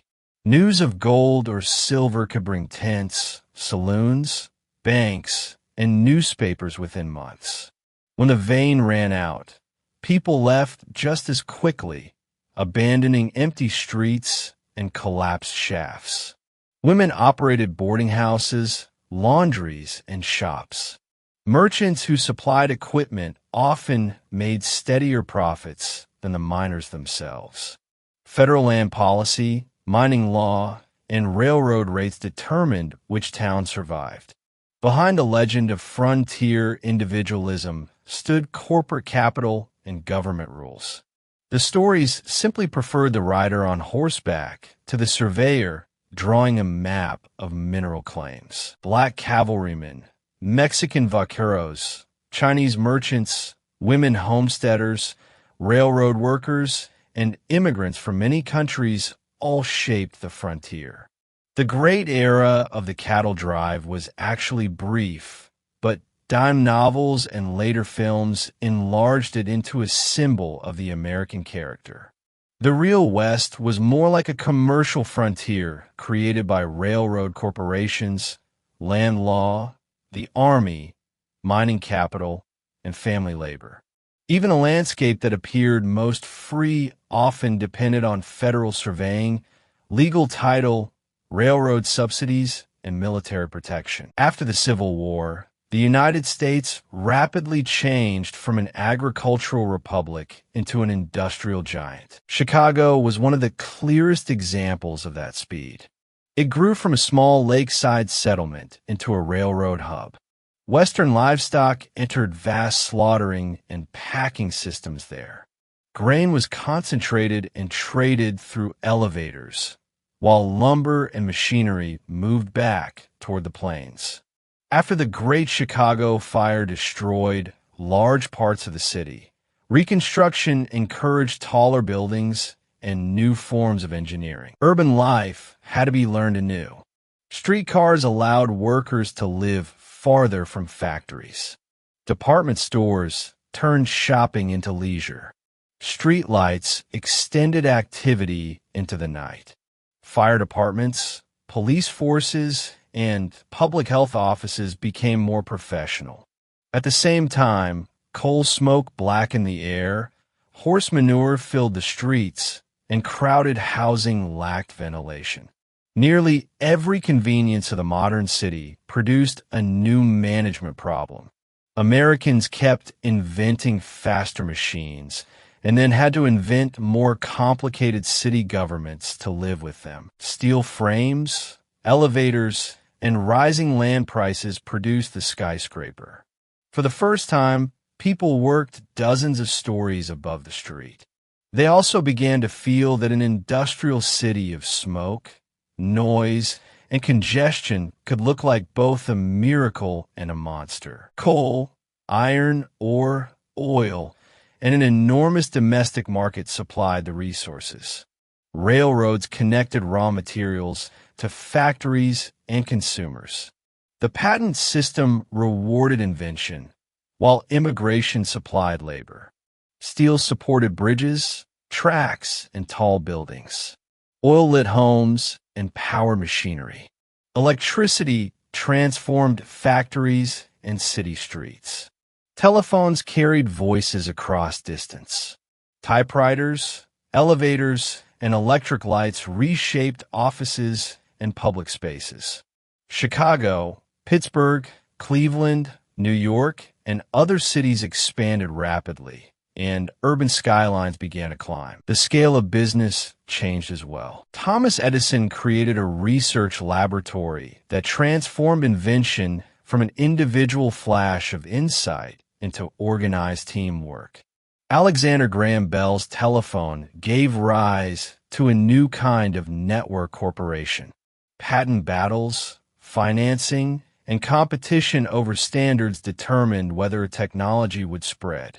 The struggle over electrical systems showed that technical victory depended not only on which design performed best, but also on companies, publicity, and infrastructure. Modern American corporations began to control research, production, marketing, and distribution at the same time. Consumers were no longer buying only a single object. They were entering an entire system. John D. Rockefeller built a vast oil organization through mergers and control of transportation. Andrew Carnegie integrated steel production. J. P. Morgan and other financiers assembled immense pools of capital. Supporters argued that these industrialists increased efficiency, lowered costs, and built the nation. Critics called them robber barons who used monopoly to crush competition and labor. The United States was seeing, for the first time, wealth concentrated on a scale that an ordinary person could scarcely imagine. The central suspense of the industrial age was no longer whether the country would divide. It was whether speed would outrun society's ability to endure it. Railroad mileage, steel output, urban population, and corporate size set new records every year, while laws governing housing, health, and labor still belonged to the age of the small town. The United States resembled a vehicle fitted with a larger engine, but no improved brakes. Reformers did not necessarily oppose growth. Their real question was whether private power should remain unregulated when private decisions could shape the lives of hundreds of thousands of workers and entire cities. Mansions, banquets, and philanthropic institutions existed alongside tenements, long working hours, and dangerous factories. The phrase Gilded Age captured the contradiction perfectly, dazzling on the surface, deeply troubled underneath. Factory discipline was severe. Workers often labored more than 10 hours a day, accident protection was limited, and child labor was common. In 1911, the Triangle Shirtwaist Factory fire in New York killed large numbers of young garment workers. Locked exits and inadequate fire protection shocked the public. The disaster did not create reform from nothing, but it forced middle-class city residents to see the conditions behind inexpensive clothing. Investigations led to stronger building, fire, and labor regulations. Many ordinary protections of industrial society were created only after tragedy proved that leaving every decision to employers was not enough. Modern fire exits, sprinkler systems, and limits on working hours all stand on a history of workers, journalists, and reformers fighting for change. During recessions, companies could cut wages or dismiss workers quickly. Labor organizations, such as the Knights of Labor and the American Federation of Labor, demanded shorter hours, higher pay, and safer workplaces. The Great Railroad Strike, the Haymarket Affair, the Homestead Strike, and the Pullman Strike demonstrated how rapidly conflict between labor and capital could escalate. Government and courts often sided with employers, while unions accumulated organizing experience even in defeat. The central issue of industrialization was not simply how much machines could produce. It was who possessed the right to decide how profit, risk, and the rhythm of life would be distributed. Mass immigration transformed the cities. The inspections at Ellis Island became one of the defining images of immigrant memory. Most people passed through medical and legal examinations and were admitted. A smaller number were detained because of illness or questions about eligibility. Families feared being separated during the process. After entering New York, most did not immediately receive the American dream. They first entered factories, laundries, construction sites, or small street businesses through relatives and acquaintances. Children usually learned the language of the schools more quickly than their parents and became interpreters between the family and officials, landlords, or doctors. Immigrant identity was not completed on the day a ship reached port.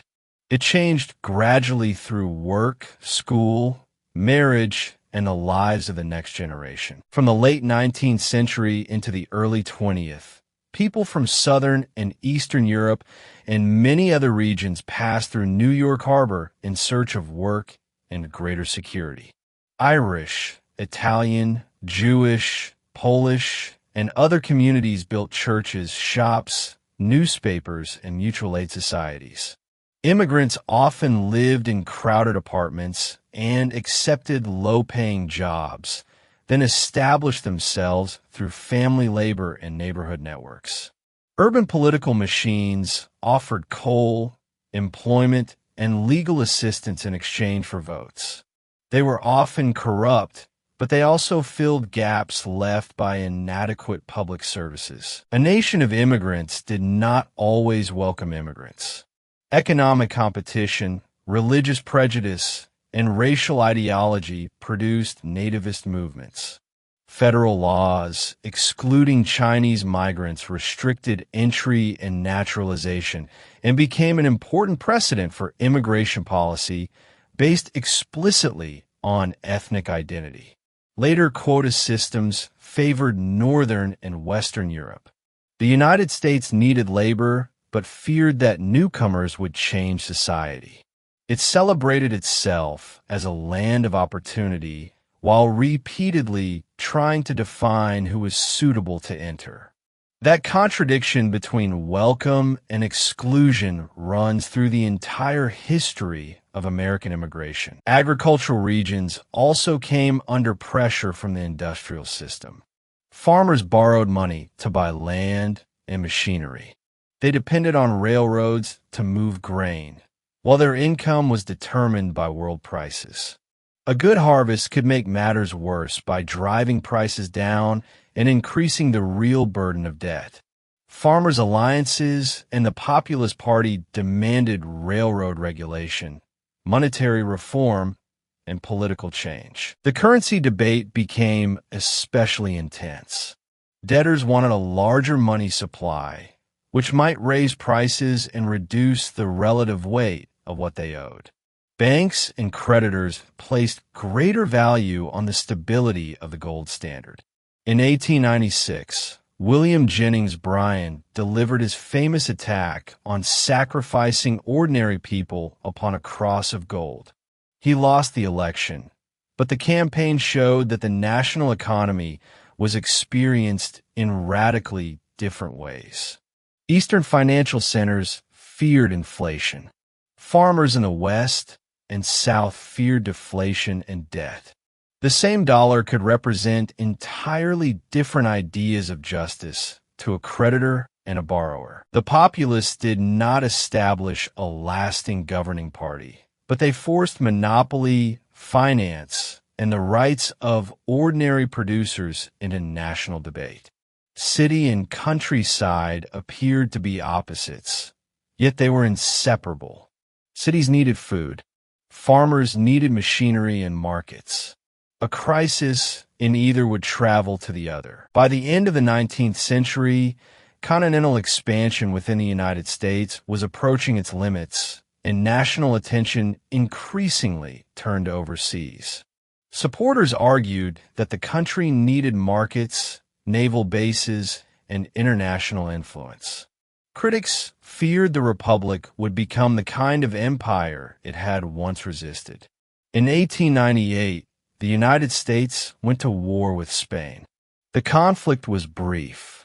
The United States acquired Puerto Rico, Guam, and the Philippines, and gained major influence in Cuba. Yellow journalism is often cited as a force pushing the country toward war. Newspapers competed for readers with enormous headlines and emotional reporting. When the battleship Maine exploded in Havana Harbor, public opinion quickly blamed Spain, even though the cause was not clear at the time. The press did not decide the war by itself, but it demonstrated the new power of mass media. Policymakers now had to reckon with public emotion rapidly inflamed by headlines, illustrations, and repeated slogans. As the United States entered an overseas era, it also entered the modern age of media politics. A war against American rule then broke out in the Philippines. The United States had entered overseas conflict in the language of liberation and immediately faced a sharp question. Could a country that claimed government rested on the consent of the governed rule people who had not consented to its authority? The construction of the Panama Canal offered another demonstration of American power. The canal shortened the distance between the Atlantic and Pacific, strengthening trade and naval mobility. Engineers used public health measures to control yellow fever and malaria and completed an extraordinary work of infrastructure. But the United States supported Panama's separation from Colombia and gained control of the canal zone, creating long-lasting distrust across Latin America. Technical achievement and the exercise of power moved together once again. The United States was becoming increasingly capable of altering the geography of the world and increasingly unable to describe itself as an ordinary republic concerned only with its own shores. The problems of industrial cities gave rise to the reforms of the Progressive Era. Jane Addams founded Hull House in Chicago, providing childcare, classes, cultural programs, and legal assistance in immigrant neighborhoods. She and her colleagues did more than offer charity. They investigated housing, child labor, and working conditions and used evidence to press for legislation. Many progressive reforms were led by educated women who did not yet possess national voting rights, but entered public life through social work and professional research. They extended the logic of household care into urban government. If cleanliness, health, and education mattered inside a home, they argued government should accept similar responsibilities for the entire community. Urban reform also transformed everyday space. Clean water and sewer systems reduced disease. Garbage collection and housing inspection became government responsibilities. Parks were treated as public breathing spaces in crowded cities. Public libraries and night schools helped workers continue their education, while vocational programs supplied skills for industry. Philanthropists funded universities, museums, and foundations, hoping both to serve society and to use private wealth to address problems produced by concentrated wealth. The period created many institutions of the modern city while opening a lasting argument. Should public problems be decided by elected government, professional experts, or wealthy private organizations? Journalists investigated meatpacking plants, slums, municipal corruption, and monopoly. Social workers assisted immigrant families through settlement houses. Reformers pressed for safe food and medicine, workers' compensation, restrictions on child labor, and urban sanitation. The federal government began regulating railroads and large corporations, and antitrust enforcement expanded. The national government was no longer concerned only with war and the mail. It was entering economic and social life. Not every reform was humane. Some people used the language of science to promote eugenics and forced assimilation. Even so, the larger trend was clear. The problems of industrial society had become too large for local charity to solve alone, and the public increasingly demanded that government accept greater responsibility. After decades of organization, the women's movement secured a constitutional amendment in 1920 granting women the right to vote nationwide. The achievement came through marches, petitions, speeches, victories at the state level, and women's public contributions during wartime. It also depended on long efforts by women of different classes and backgrounds. Legal equality at the ballot box did not immediately eliminate discrimination in work, education, or social expectations. As with abolition and Reconstruction, the amendment opened a door. It did not create a road that automatically led to the destination. When the First World War began, the United States declared neutrality. Public opinion gradually changed after a German submarine sank the passenger liner Lusitania, though the debate over intervention continued for more than 2 years. The publication of a German proposal for an alliance with Mexico increased fears over national security. President Woodrow Wilson asked Congress for war in the language of making the world safe for democracy. Idealistic rhetoric helped mobilize the country, but it also raised expectations for the peace.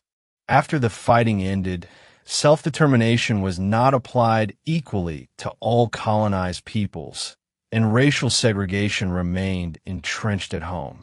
The gap between enormous promises and limited results contributed to post-war disappointment. The influenza pandemic of 1918 cast another shadow over the final stage of the war. Military camps, trains, and movement through cities accelerated infection. Schools and public gatherings were temporarily closed. Wartime information controls caused some places to underestimate the danger at first. The pandemic caused widespread death, but victory celebrations and post-war politics soon pushed it out of public memory. It offered a warning. The same modern transportation that enabled a country to mobilize armies also enabled disease to spread. The more tightly connected the United States became, the less likely a local crisis was to remain local. Many Americans had family origins in countries on both sides of the European War, and the government was reluctant to enter the trenches. But Germany's unrestricted submarine campaign, economic ties with the Allies, and security concerns gradually changed policy. The United States entered the war in 1917.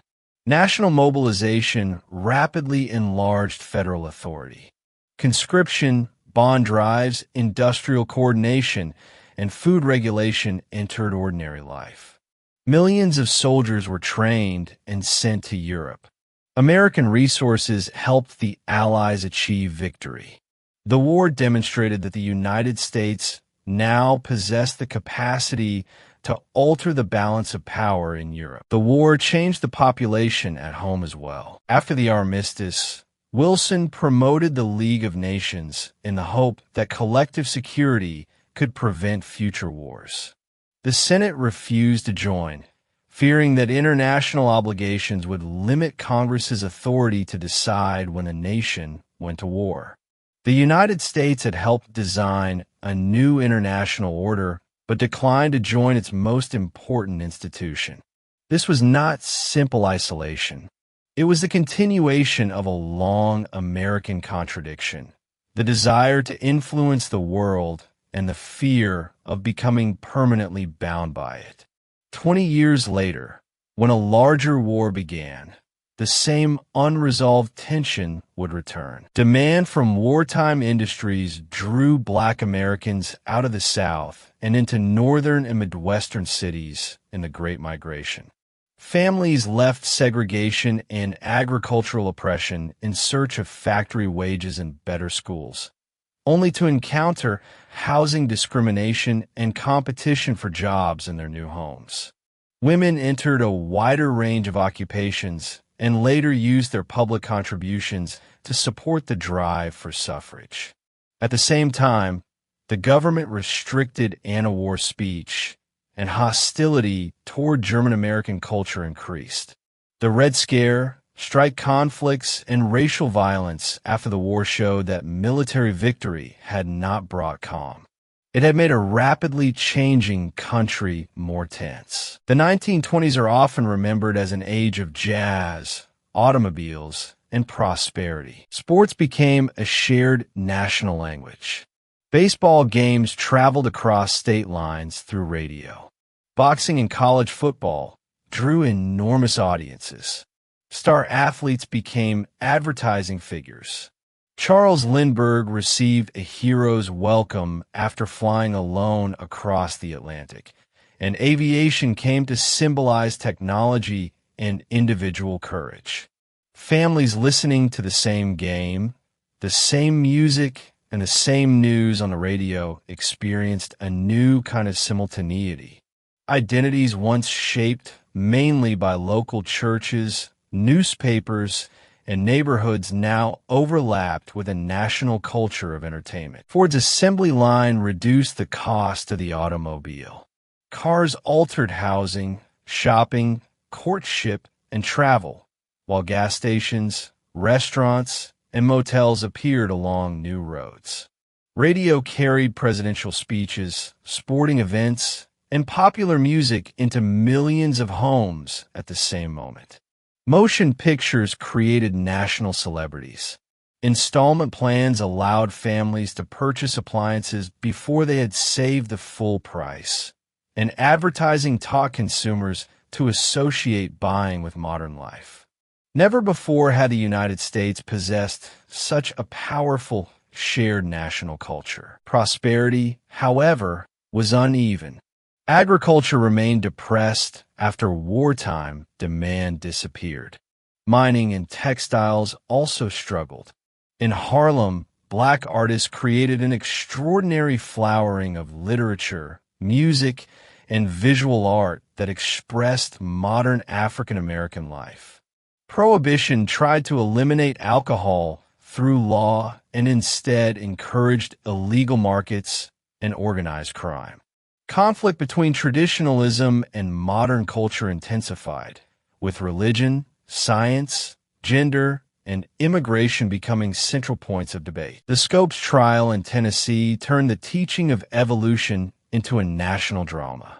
Inside the courtroom, lawyers argued over whether schools could teach Darwin's theory. Outside, reporters, radio broadcasts, and commercial spectacle surrounded the case. The ruling itself was narrow, but the event symbolized conflict between rural religious tradition and urban modernity. At the same time, the Ku Klux Klan expanded again during the 1920s, targeting not only Black Americans but Catholics, Jews, and immigrants. Behind the bright advertising of prosperity stood a powerful fear of social change. The stock market continued to rise, and more people came to believe that a new age had escaped the old cycle of crisis. The foundations of the economy were far less secure than they appeared. The most dangerous moment in a boom often comes when people begin to believe that the old laws of crisis no longer apply. Stocks could be purchased with borrowed money. Bank funds became entangled with market speculation. Rising incomes did not give every family enough purchasing power to absorb what factories were producing. Goods began accumulating in warehouses. Agriculture had already been in trouble for years, but the neon lights of the cities concealed the hardship of the countryside. The United States, did not suddenly become poor in the 1920s. It built, during a period of rapid wealth creation, an economic structure that could not withstand a sudden reversal of confidence. The stock market crash of 1929 was not the only cause of the Great Depression, but it became the clearest symbol of collapsing trust. People did not all lose everything on the same day. More often, the descent was gradual. A factory reduced shifts. A family stopped buying new clothes. A child gave up the hope of further education. Rent fell behind, and only later did the family move out. Some people planted vegetables in their yards. Some took in relatives. Some followed railroad lines looking for seasonal labor. Photographers captured the exhausted faces of farm families. Writers recorded the words of ordinary people. Music and film offered temporary escape. Even at the deepest point of the Depression, inexpensive movie theaters still drew audiences, because for 2 hours a story could make people believe that hardship might eventually have an ending. Bank failures erased savings. Businesses cut production. Unemployment climbed to extraordinary levels. Without a developed system of unemployment insurance or federal protection for deposits, families relied on relatives, private charity, and local relief. People lined up for food in the cities. Rural families lost their farms. Young men and women wandered in search of work. The most frightening part of an economic collapse is not only the loss of income. It is the feeling that hard work may no longer matter and that tomorrow may not arrive under the rules that governed yesterday. The Hoover administration did support public works and financial assistance, but it continued to emphasize limited relief and local responsibility. Nothing it did could reverse the public's growing disappointment. In 1932, veterans of the First World War formed what became known as the Bonus Army and traveled to Washington to demand early payment of compensation they had been promised. They built camps, and many brought their families. The government eventually used troops to remove them, and the images badly damaged President Hoover's reputation. The symbolism mattered more than the immediate budget dispute.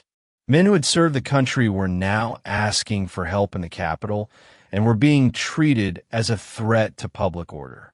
More Americans began to conclude that the crisis had grown beyond the capacity of traditional relief and that the responsibilities between government and citizen would have to be redefined. Franklin D. Roosevelt won the election of 1932. When he took office, the banking system was close to paralysis. The government temporarily closed banks for inspection and then used radio broadcasts to explain its measures directly to the public. The New Deal created deposit insurance, securities regulation, agricultural programs, public employment, Social Security, and new protections for organized labor. The Tennessee Valley Authority built dams, generated electricity, controlled floods, and improved navigation in a deeply poor region, demonstrating the possibilities of coordinated regional planning. When electric power reached rural communities, pumps, refrigerators, and lighting transformed daily life. Farm evenings no longer depended entirely on kerosene lamps. Rural electric cooperatives showed that when infrastructure extended beyond what private firms considered profitable, government loans and organization could fill the gap. One of the New Deal's most enduring effects was to draw remote communities more fully into modern national life. The Civilian Conservation Corps put young men to work in forests and parks. Other programs built roads, schools, bridges, and dams. The federal government was no longer only an observer of crisis.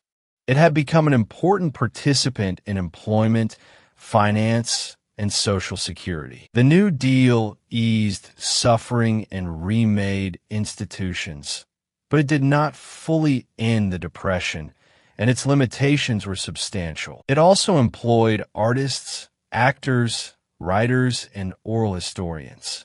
They painted public murals, recorded folk music, interviewed people who had once lived under slavery, and produced local guidebooks. Federal relief therefore left behind more than bridges and dams. It preserved the voices of ordinary people. Critics considered such programs wasteful. Participants argued that culture was also part of public life. The United States was not merely repairing roads during the crisis. It was deciding which stories deserved to become part of the nation's memory. Some programs reproduced racial discrimination through local administration. Agricultural policies sometimes displaced sharecroppers. Ideas about family and occupation continued to limit women. The Supreme Court struck down parts of the New Deal, and Roosevelt created controversy when he tried to expand the court. Americans argued bitterly over the proper size of government, but one transformation could not be undone. From that point forward, when the national economy collapsed, the public would expect the federal government to act rather than simply wait for markets to heal themselves. At the same time, the Great Plains were struck by the Dust Bowl. Years of drought and excessive cultivation allowed powerful winds to strip away the topsoil. Skies darkened, and farms disappeared beneath dust. Many families traveled west to California in search of seasonal work and encountered low wages and hostility. The Dust Bowl showed how economic crisis could combine with ecological error. A nation that treated land as an unlimited resource had to learn that natural conditions would not forever obey market demand. The shadow of war in Europe and Asia drew closer. At first, American society strongly resisted involvement in another overseas conflict, and Congress passed neutrality laws. Roosevelt gradually offered material support to countries facing aggression. Then, in December 1941, Japan attacked Pearl Harbor, and the United States entered the war. Within days, both the European and Pacific conflicts had become American wars. Factories and workers left idle by the Depression were mobilized with remarkable speed. Automobile plants began producing tanks and aircraft. Shipbuilding accelerated dramatically. War finally produced the full employment the New Deal had not achieved and joined the federal government, corporations, universities, and scientific research into an enormous coordinated system. Millions of men entered the armed forces. Women moved into aircraft plants, shipyards, and offices. Minority populations migrated towards centers of defense production. Wartime production changed the rhythm of family life. After Pearl Harbor, many Americans felt for the first time that two oceans could not permanently isolate the country from war. The West Coast practiced blackouts. Ports strengthened their defenses. News reports and personal letters were censored. The federal government entered daily life more deeply than ever before. Prices, wages, gasoline, tires, sugar, and meat could all be regulated. Ordinary families took part in a global war through ration books, scrap drives, and factory shifts. National mobilization no longer meant only conscription. It meant reorganizing the time, resources, and priorities of an entire society. Factories operated around the clock. Childcare and food rationing became practical necessities. Families saved cooking fat, planted victory gardens, and purchased war bonds. Posters encouraged conservation and presented an idealized image of national unity. In reality, housing shortages, racial conflict, and labor disputes continued. The most extraordinary feature of wartime mobilization was the way it brought farmers, engineers, homemakers, children of immigrants and corporate managers, many of whom had never known one another, into the service of a common production goal. Much of America's later ability to assume a global role came from this sudden leap in national organization. Black workers pressured the defense industry to reduce discrimination and promoted a double V campaign: victory against dictatorship abroad and racism at home. Indigenous soldiers served in the military, and some used native languages in military communication.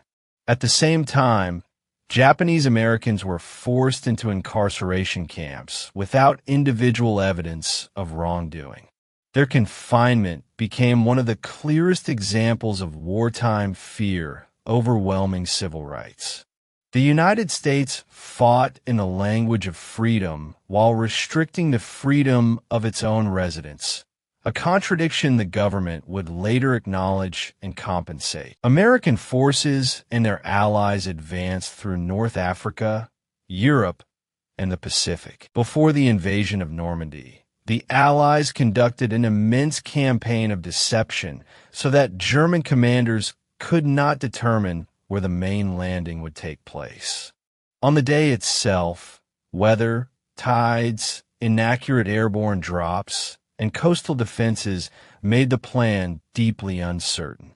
Later maps draw clean arrows to show the advance, making it easy to forget that every arrow had to be created by individual soldiers moving through confusion.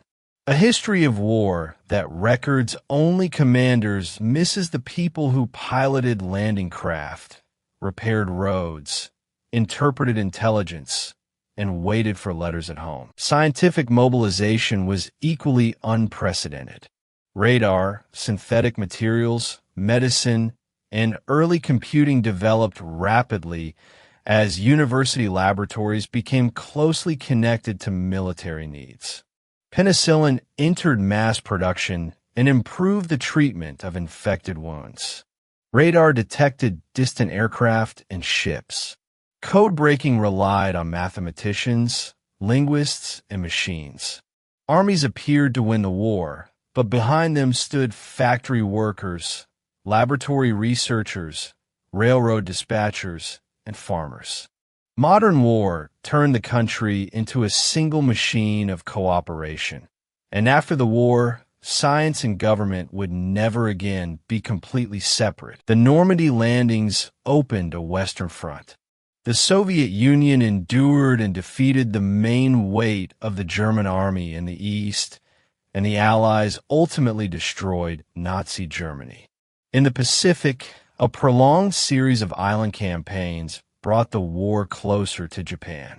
The United States developed atomic bombs in a secret project and used them against Hiroshima and Nagasaki, after which Japan surrendered.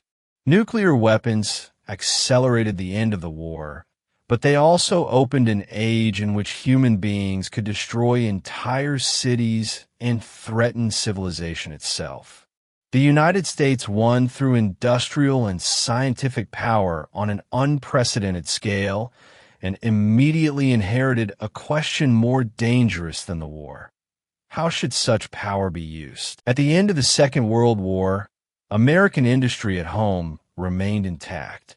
The country possessed extraordinary reserves of gold, productive capacity, and military strength. Victory celebrations soon gave way to practical concerns. Millions of service members came home. The government feared a return of the unemployment and housing shortages that had followed the First World War. Factories had to shift from weapons to consumer goods. Women were encouraged to surrender some of their wartime jobs. Families, meanwhile, wanted cars and appliances that had not been produced for years. Wartime savings created pent-up demand.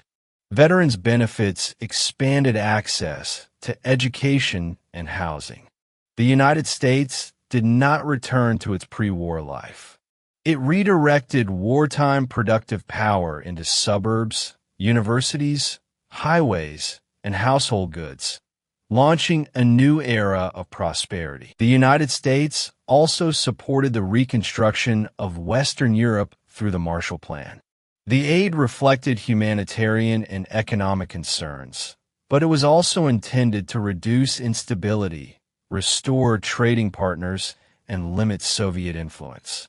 During the Berlin blockade, American and British aircraft delivered supplies continuously, demonstrating how the early Cold War could be contested without direct battle. NATO soon linked American security to the long-term defense of Europe. The Korean War further proved that the Cold War was not only a matter of speeches and nuclear deterrence. It could become a real war in other regions. America's global commitments were changing from temporary decisions into a lasting structure. The United States helped establish the United Nations and a new international financial system, supported European reconstruction, and transformed the Soviet Union from wartime ally into Cold War rival. The two powers possessed different systems and different ideas of security, and both held nuclear weapons. A direct total war could be catastrophic, so competition moved into arms building, alliances, proxy wars, intelligence, propaganda, technology, and economic influence. A country that had long tried to avoid European entanglements had become a superpower, maintaining alliances and troops around the world. Cold War fear entered life at home. When the Soviet Union launched the first artificial satellite in 1957, the American public reacted with shock. Schools increased their emphasis on mathematics and science, and the government expanded research institutions and missile programs. Ordinary families experienced the Cold War at a different scale. Children practiced hiding under desks. Communities tested sirens. Newspapers discussed radioactive fallout. Technological competition made the future appear almost limitless, while nuclear weapons made it seem capable of disappearing at any moment. Post-war optimism and post-war anxiety often came from the same technology. During the age of McCarthyism, Senator Joseph McCarthy built influence through accusations that were often unsupported by sufficient evidence. Government employees, actors, teachers, and labor organizers could lose their careers because of past associations or a refusal to testify. Congressional hearings entered living rooms through television, and McCarthy's methods eventually produced a public reaction against him. The period echoed an old question from Salem. When a society becomes convinced that hidden enemies are living within it, will fear lower the standard of evidence? The United States defined itself through freedom of expression, but repeatedly discovered that defending unpopular speech was far harder than praising liberty in the abstract. The government investigated loyalty. The public feared espionage and subversion. Accusations of communism sometimes became weapons against dissent. Schools held civil defense drills. Families discussed fallout shelters. Nuclear war became part of everyday imagination. At the same time, research spending connected to national defense, advanced jet aviation, electronics, and the early development of computers. The Cold War created fear, but it also kept government money flowing into universities, laboratories, and basic science. Much of the modern American technological system grew, where national security needs met civilian innovation. Ordinary post-war life changed just as dramatically. Standardized suburban construction reduced housing costs, and rows of similar homes became symbols of middle-class life.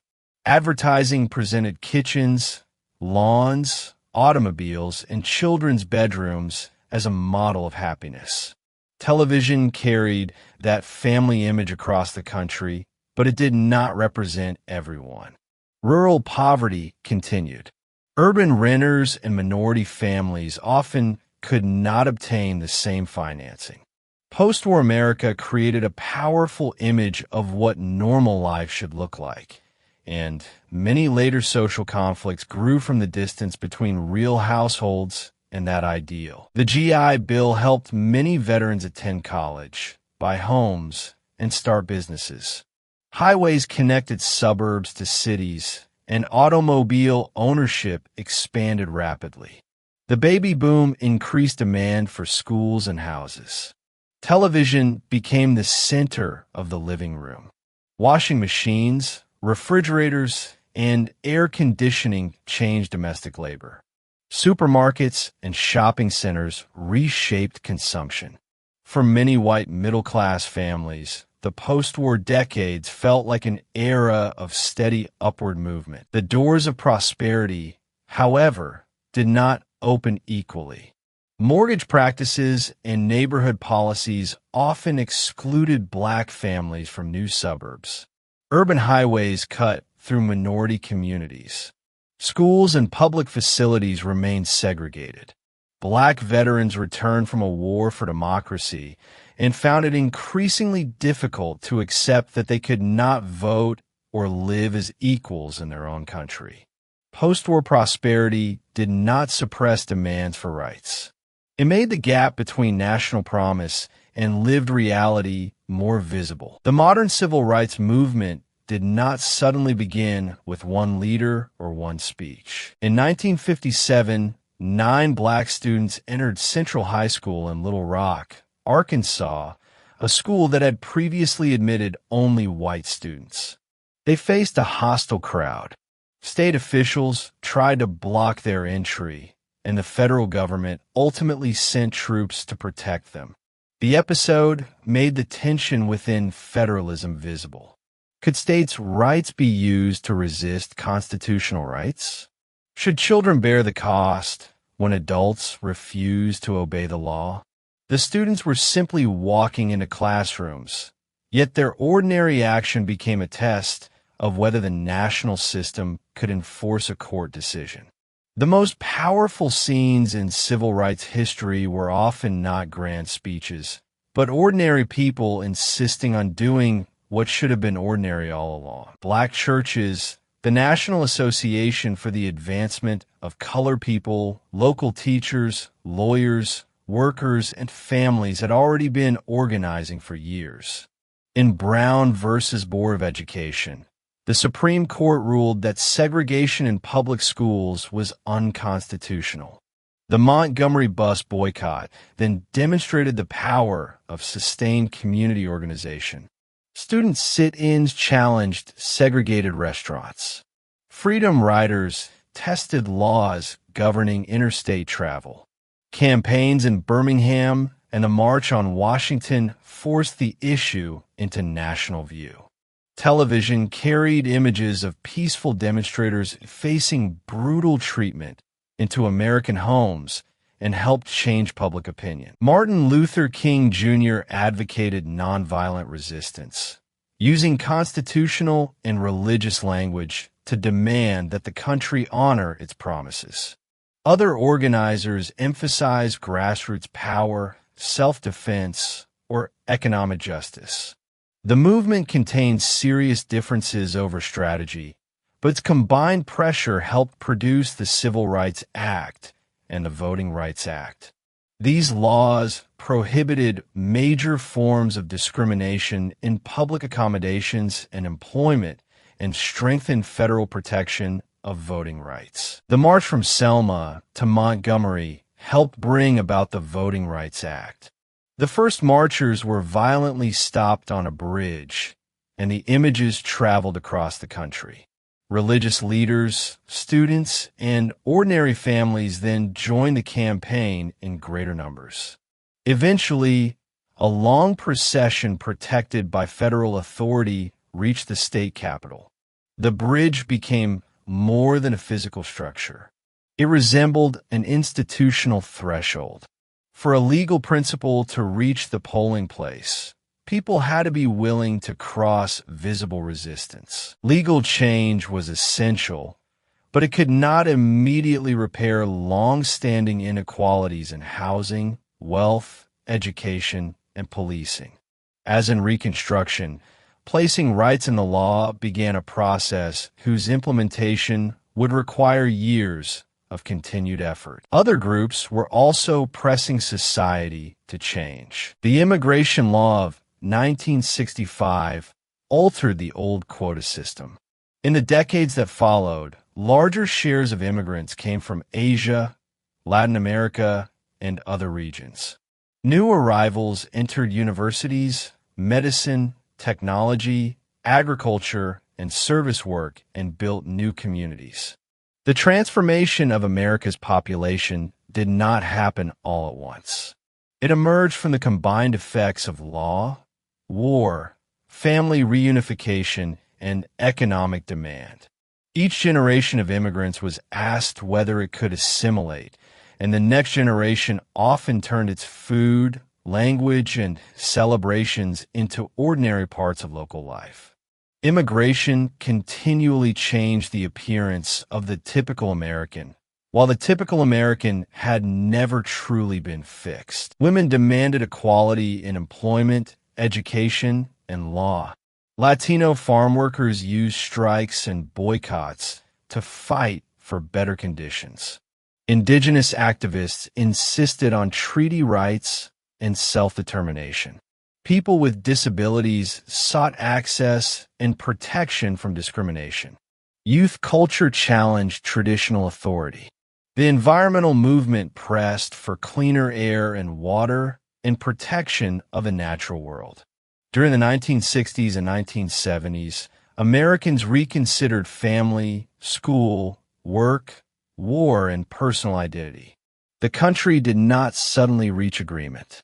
More people who had once been told to remain silent entered public life. The space race transformed the Cold War into a contest of science and imagination. No single person in the moon landing control room understood every system. The rocket, navigation, communications, life support, and ground tracking all had to function together. A tiny error could end the mission. The computers were far less powerful than an ordinary device today, yet strict procedures allowed them to perform complex navigation. When the astronauts stepped onto the moon, television viewers saw only a few human figures.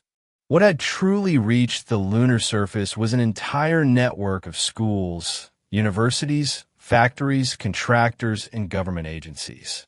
It represented the peak of America's ability to organize a vast engineering project and one of the clearest examples of public money advancing basic science. After the Soviet Union launched the first satellite, Americans feared that they were falling behind technologically. The government increased investment in mathematics, science, and engineering education and created a civilian space agency. President John F. Kennedy set the goal of reaching the moon, and hundreds of thousands of engineers, technicians, and workers contributed. Apollo 11 ultimately carried astronauts to the lunar surface. The first step is often told as an act of individual heroism, but it rested on industrial capacity, computing, federal funding, and nationwide coordination. The moon landing proved that the United States could complete a project that had appeared impossible and strengthened the belief that technological progress could solve difficult problems. At the same time, the war in Vietnam continued to expand. American leaders feared the spread of communism and gradually increased military involvement. The length of the conflict, its casualties, and the lack of a clear objective produced growing doubt at home. Conscription imposed the cost directly on young people and their families. Television carried the war into living rooms, and the anti-war movement expanded. Around 1968, the assassinations of civil rights leaders, urban unrest, disputes over the war, and political conflict badly weakened public confidence. The federal government also expanded medical, educational, and anti-poverty programs during the 1960s. Medicare and Medicaid changed the lives of millions. Supporters argued that an affluent nation should reduce poverty. Critics feared inefficiency and dependence on government. Urban renewal demolished some decaying housing, but also forced communities to move. Reform again demonstrated that a policy solving one problem could create another. New hospitals and schools expanded opportunity, while planning projects sometimes destroyed neighborhood networks. The stronger the capacity of the modern state became, the larger the consequences of a mistaken decision could be. The moon landing symbolized the height of American technological ability. Vietnam demonstrated that powerful technology and military force could not automatically solve complicated political and social problems. During the 1970s, the United States experienced Watergate, energy shortages, inflation, and growing competition in manufacturing. Cultural life also became more fragmented. Rock, soul, country, and newer musical forms expressed the experiences of different communities. Cable television increased the number of channels. Local radio helped shape youth identity. Professional sports expanded, and events such as the Super Bowl became national rituals. Fast food chains and shopping centers gave distant states increasingly similar landscapes. The country shared more of the same brands and entertainment while using music, community media, and subcultures to express difference. A common culture did not eliminate disagreement. It provided a new stage on which disagreement could be performed. The Watergate investigation exposed abuses of power within the president's political organization. The president eventually resigned, and the constitutional system completed a peaceful transfer of authority. Yet public trust in government fell. Oil supply disruptions created lines at gas stations and made Americans widely aware that an automobile society depended on global energy. Factories closed in traditional industrial cities. Environmental regulations and economic restructuring altered where businesses operated. The old assumption that every generation would naturally become wealthier than the one before began to weaken. Environmental protection became national policy at the same time. Smog, polluted rivers, and concern about pesticides produced public pressure. The federal government created more systematic rules for protecting air, water, and endangered species. Technological development was no longer understood only as progress. Its risks also had to be evaluated. Consumer safety, workplace protection, and public health systems expanded. In the later industrial era, the United States began writing an instruction manual for more than a century of rapid growth. How could business create wealth without leaving all the costs to workers, communities, and the natural world? During the 1980s, economic policy placed greater emphasis on tax reductions, deregulation, and market energy. Military spending rose, and Cold War competition intensified. Deregulated finance, corporate mergers, and expanding consumer credit made the economy increasingly dependent on the movement of capital. Union membership declined. Stable manufacturing employment contracted, while service work expanded. Families used credit cards and mortgages to increase consumption and became more vulnerable to interest rates and changing asset prices. Wall Street became a popular symbol of wealth, while cities in the Rust Belt faced abandoned factories and population loss. The American economy did not simply move from industry to technology. Older industrial regions declined at the same time that newer regions grew, and this geographical division would shape social experience for decades. Inflation came under control, and finance and technology expanded. But manufacturing communities continued to feel the effects of automation and the movement of production abroad. Population increased in the Sun Belt of the South and West, where air conditioning, defense industries, energy, and new technology centers shifted the nation's economic center of gravity. Immigration became more diverse, and arrivals from Latin America and Asia reshaped cities and suburbs. The United States was no longer primarily an industrial northeastern nation populated by the descendants of European immigrants. It was becoming a society whose population was moving south and west, and whose economy relied increasingly on services and knowledge industries. Personal computers entered homes and offices. The software industry grew, and the speed of information processing rose dramatically. Video games, videocassette recorders, and later compact discs moved entertainment away from fixed broadcasting schedules and toward household choice. 24-hour news accelerated the rhythm of public events.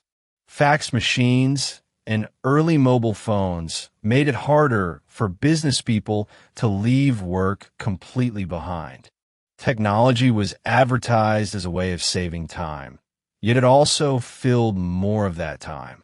The United States moved from the factory time clock into the permanent connectivity of the information age. Efficiency increased, while the boundary between work and private life began to blur. One geographical center of this technological transformation was Silicon Valley in California. It did not emerge solely from brilliant individuals working in garages. Early military contracts, university research, venture capital, and the movement of engineers created an entire ecosystem. Semiconductors reduced the size of enormous calculating machines. Personal computers moved documents, games, and schoolwork onto screens. Automated teller machines, barcodes, and electronic databases quietly altered commerce as well. The deepest effects of technological revolutions often come not from a single celebrated device, but from the way countless processes that once required labor, paper, and waiting become instantaneous. Near the end of the Cold War, reforms in the Soviet Union were followed by its collapse, bringing the decades-long bipolar order to an end.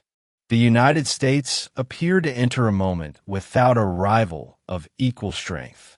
The Gulf War displayed advanced military technology, while global trade and capital flows expanded. Yet this new victory produced new questions. Without an external rival to define national purpose, how would the United States explain its global role? When factories, money, and information crossed borders, how would ordinary workers share in economic growth? During the 1990s, the internet moved from government and academic networks into public life. Email, search engines, online commerce, and mobile communications changed work and leisure. The excitement surrounding the internet resembled the early enthusiasm for railroads. Investors believed that old commercial rules had been rewritten. Cities competed for technology firms. Young entrepreneurs became a new kind of hero.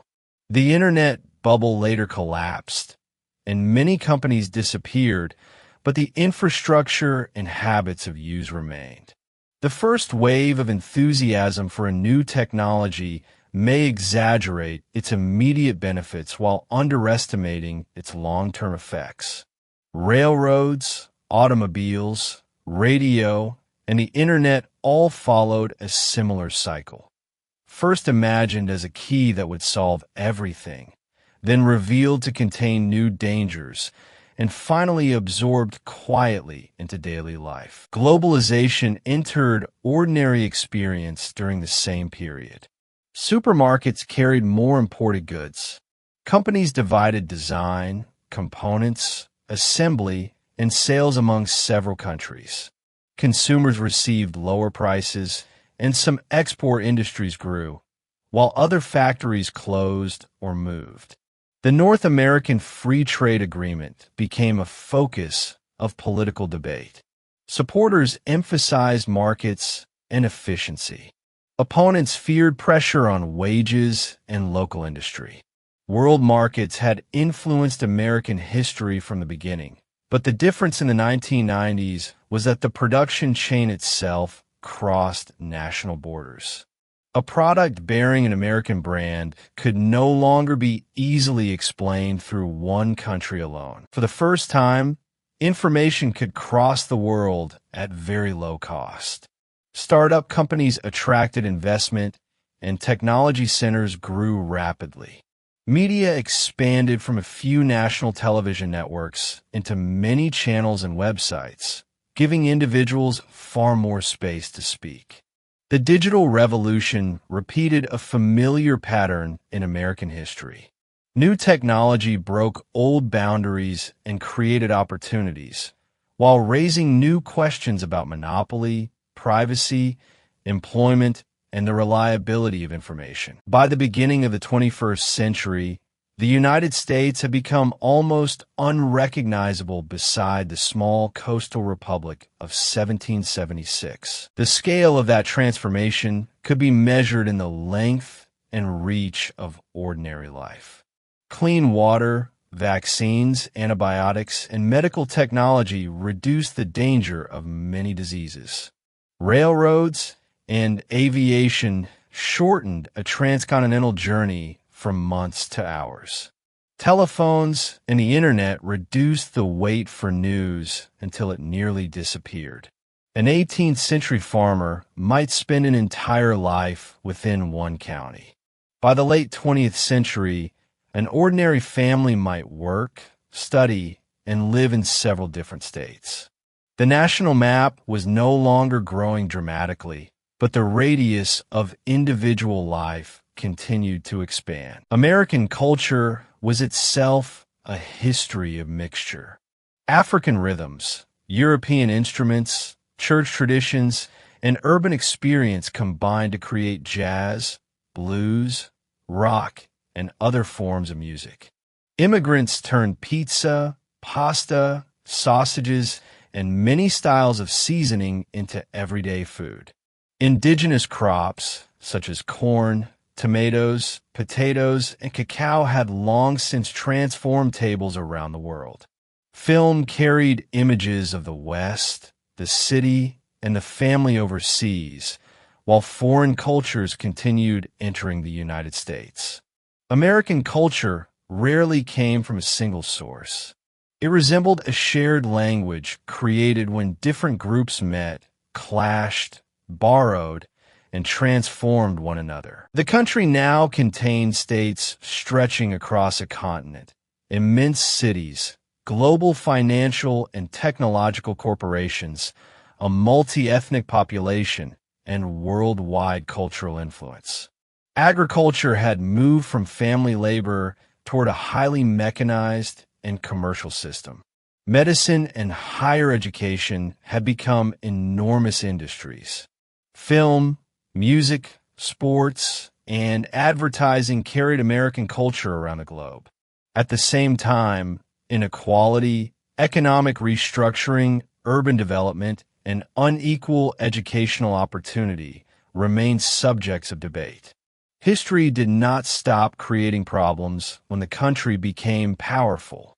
The problems simply moved from land and railroads toward knowledge, capital, and networks. Seen only from the final result, American development can easily be described as an inevitable path. Presidents and wars certainly mattered, but the country was also kept in motion by less visible institutions and habits. The census recalculated representation every 10 years. The Postal Service connected remote communities to national information. Courts turned abstract constitutional language into specific rulings. State governments managed schools and local affairs. Cities supplied water, firefighting, and streets. Political parties organized elections. Newspapers, and later radio and television, scrutinized power. Universities trained specialists.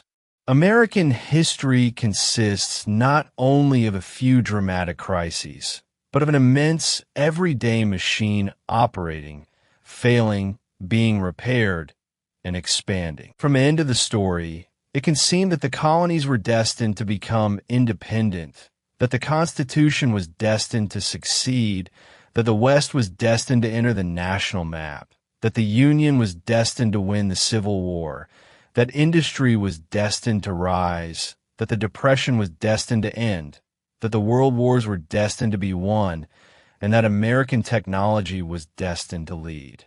But from inside each period, almost nothing was so certain. Jamestown could have been abandoned. The Revolutionary Army could have dissolved. The Confederation system could have pulled the states apart. The Civil War could have ended in division. Reconstruction might have produced a different future. Financial collapse might have destroyed more institutions. The world wars might have continued much longer. The fascination of history lies in the fact that the people living it did not know the ending. Several long-term conditions helped the United States continue. The Atlantic and Pacific offered both natural barriers and trading routes. Vast land, rivers, and natural resources supported population and industry. Successive generations of immigrants brought labor, skills, and new ideas. Federalism allowed national unity to coexist with local variation.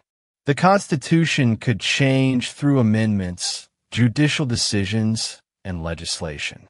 A large internal market encouraged investment in transportation and technology. In the 20th century, the geographical distance of major wars from the industrial heartland protected productive capacity. But such conditions offered possibilities, not guaranteed outcomes. Resources could create conflict.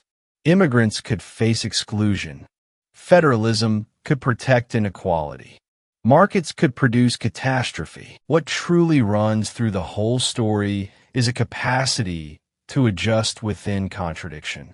Colonists resisted imperial power, then discovered that they needed a stronger federal government. An agricultural republic celebrated independent farmers while relying on enslaved labor and world markets. Westward expansion opened land and pushed the nation toward civil war. Industrialization created wealth and forced government to learn regulation. The Great Depression enlarged federal responsibility, and the world wars projected that capacity onto a global scale. Post-war prosperity strengthened a shared way of life while giving excluded people greater power to demand equality. Digital technology conquered distance and reopened the question of who controls information. Every solution remained incomplete, but each one altered the tools available to the next generation. The most valuable way to tell American history, then, is not as proof that the country never made mistakes, nor as a celebration that assigns every achievement to a small number of great men. It is more like the story of a ship whose boards are replaced while it remains at sea. The people at the wheel change.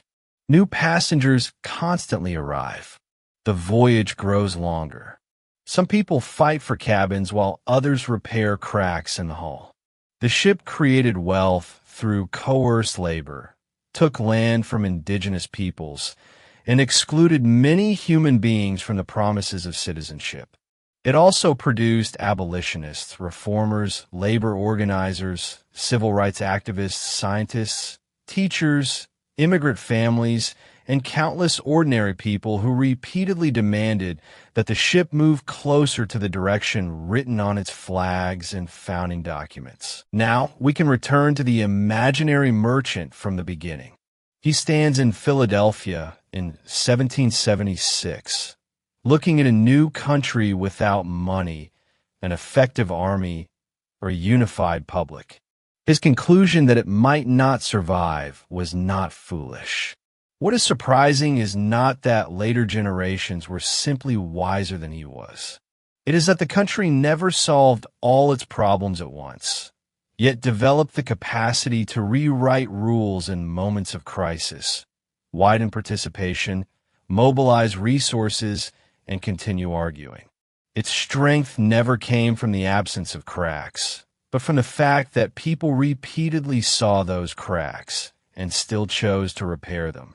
Its danger never came merely from contradiction, but from the temptation to mistake a temporary victory for the permanent end of a problem. From the Indigenous continent to the Atlantic colonies, from the Revolution to the Constitutional Convention, from cotton fields and Western land to civil war, from steel cities to the Great Depression, and from World War to the moon landing and the internet, the United States did not follow a straight road. It moved through a succession of tasks for which there was no answer key. If this long history had to be compressed into a single action, that action would not be advance. It would be adjustment. Adjustment when the ship moved off course. Adjustment when the engine overheated. Adjustment when passengers fought over space. Adjustment again when an external storm drew near. Some corrections came in time. Some arrived far too late. Some protected only the powerful.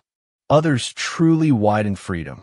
Because no adjustment was complete, every generation found a reason to reopen the old documents, reinterpret the old promises, and ask the same question. This time, can more people remain aboard? Every generation imagines that it is solving the last great problem. History always places another question on the table. Perhaps that is the most important key to understanding the complete history of the United States. It is not a finished object, but a project forever under construction. It did not survive because it never came close to failure. It survived because every approach to failure forced it to decide again what kind of country it intended to become. At last, we have reached the end of this long and gentle journey through the history of the United States. From that sweltering meeting hall in Philadelphia to the fierce arguments of the Constitutional Convention, from the campfires at Trenton to the words spoken at Gettysburg, from steamboats on the Mississippi to the steel and railroads of Chicago, from breadlines during the Great Depression to the held breath inside the moon landing control room. More than 2 centuries of history have finally reached their final page. The history of the United States has never been a finished object. It has always been a work in progress, a country repeatedly forced, at moments when it seemed unable to continue, to decide again what it wished to become. But tonight, those stories of crisis, adjustment, division, and renewal have all been told. The fire has burned low. The only thing left to do is rest. And if you are still awake, there is no need to struggle against it. Another quiet story is waiting on the screen. Whenever you are ready, you can drift into the next one and fall asleep with us. If you enjoyed this video, you are welcome to like and subscribe, or leave your thoughts in the comments below. Let the stranger who finds this quiet corner tomorrow know how many people traveled this long road together. But for now, leave all of that for the morning. Let your shoulders sink completely into the bed. Allow each breath to grow a little slower. Gently close your eyes and let the vast and distant history of the United States settle softly into the dark. I'm Jason from the Eastern Historian. Good night and sweet dreams. The next story will be waiting quietly whenever you are ready.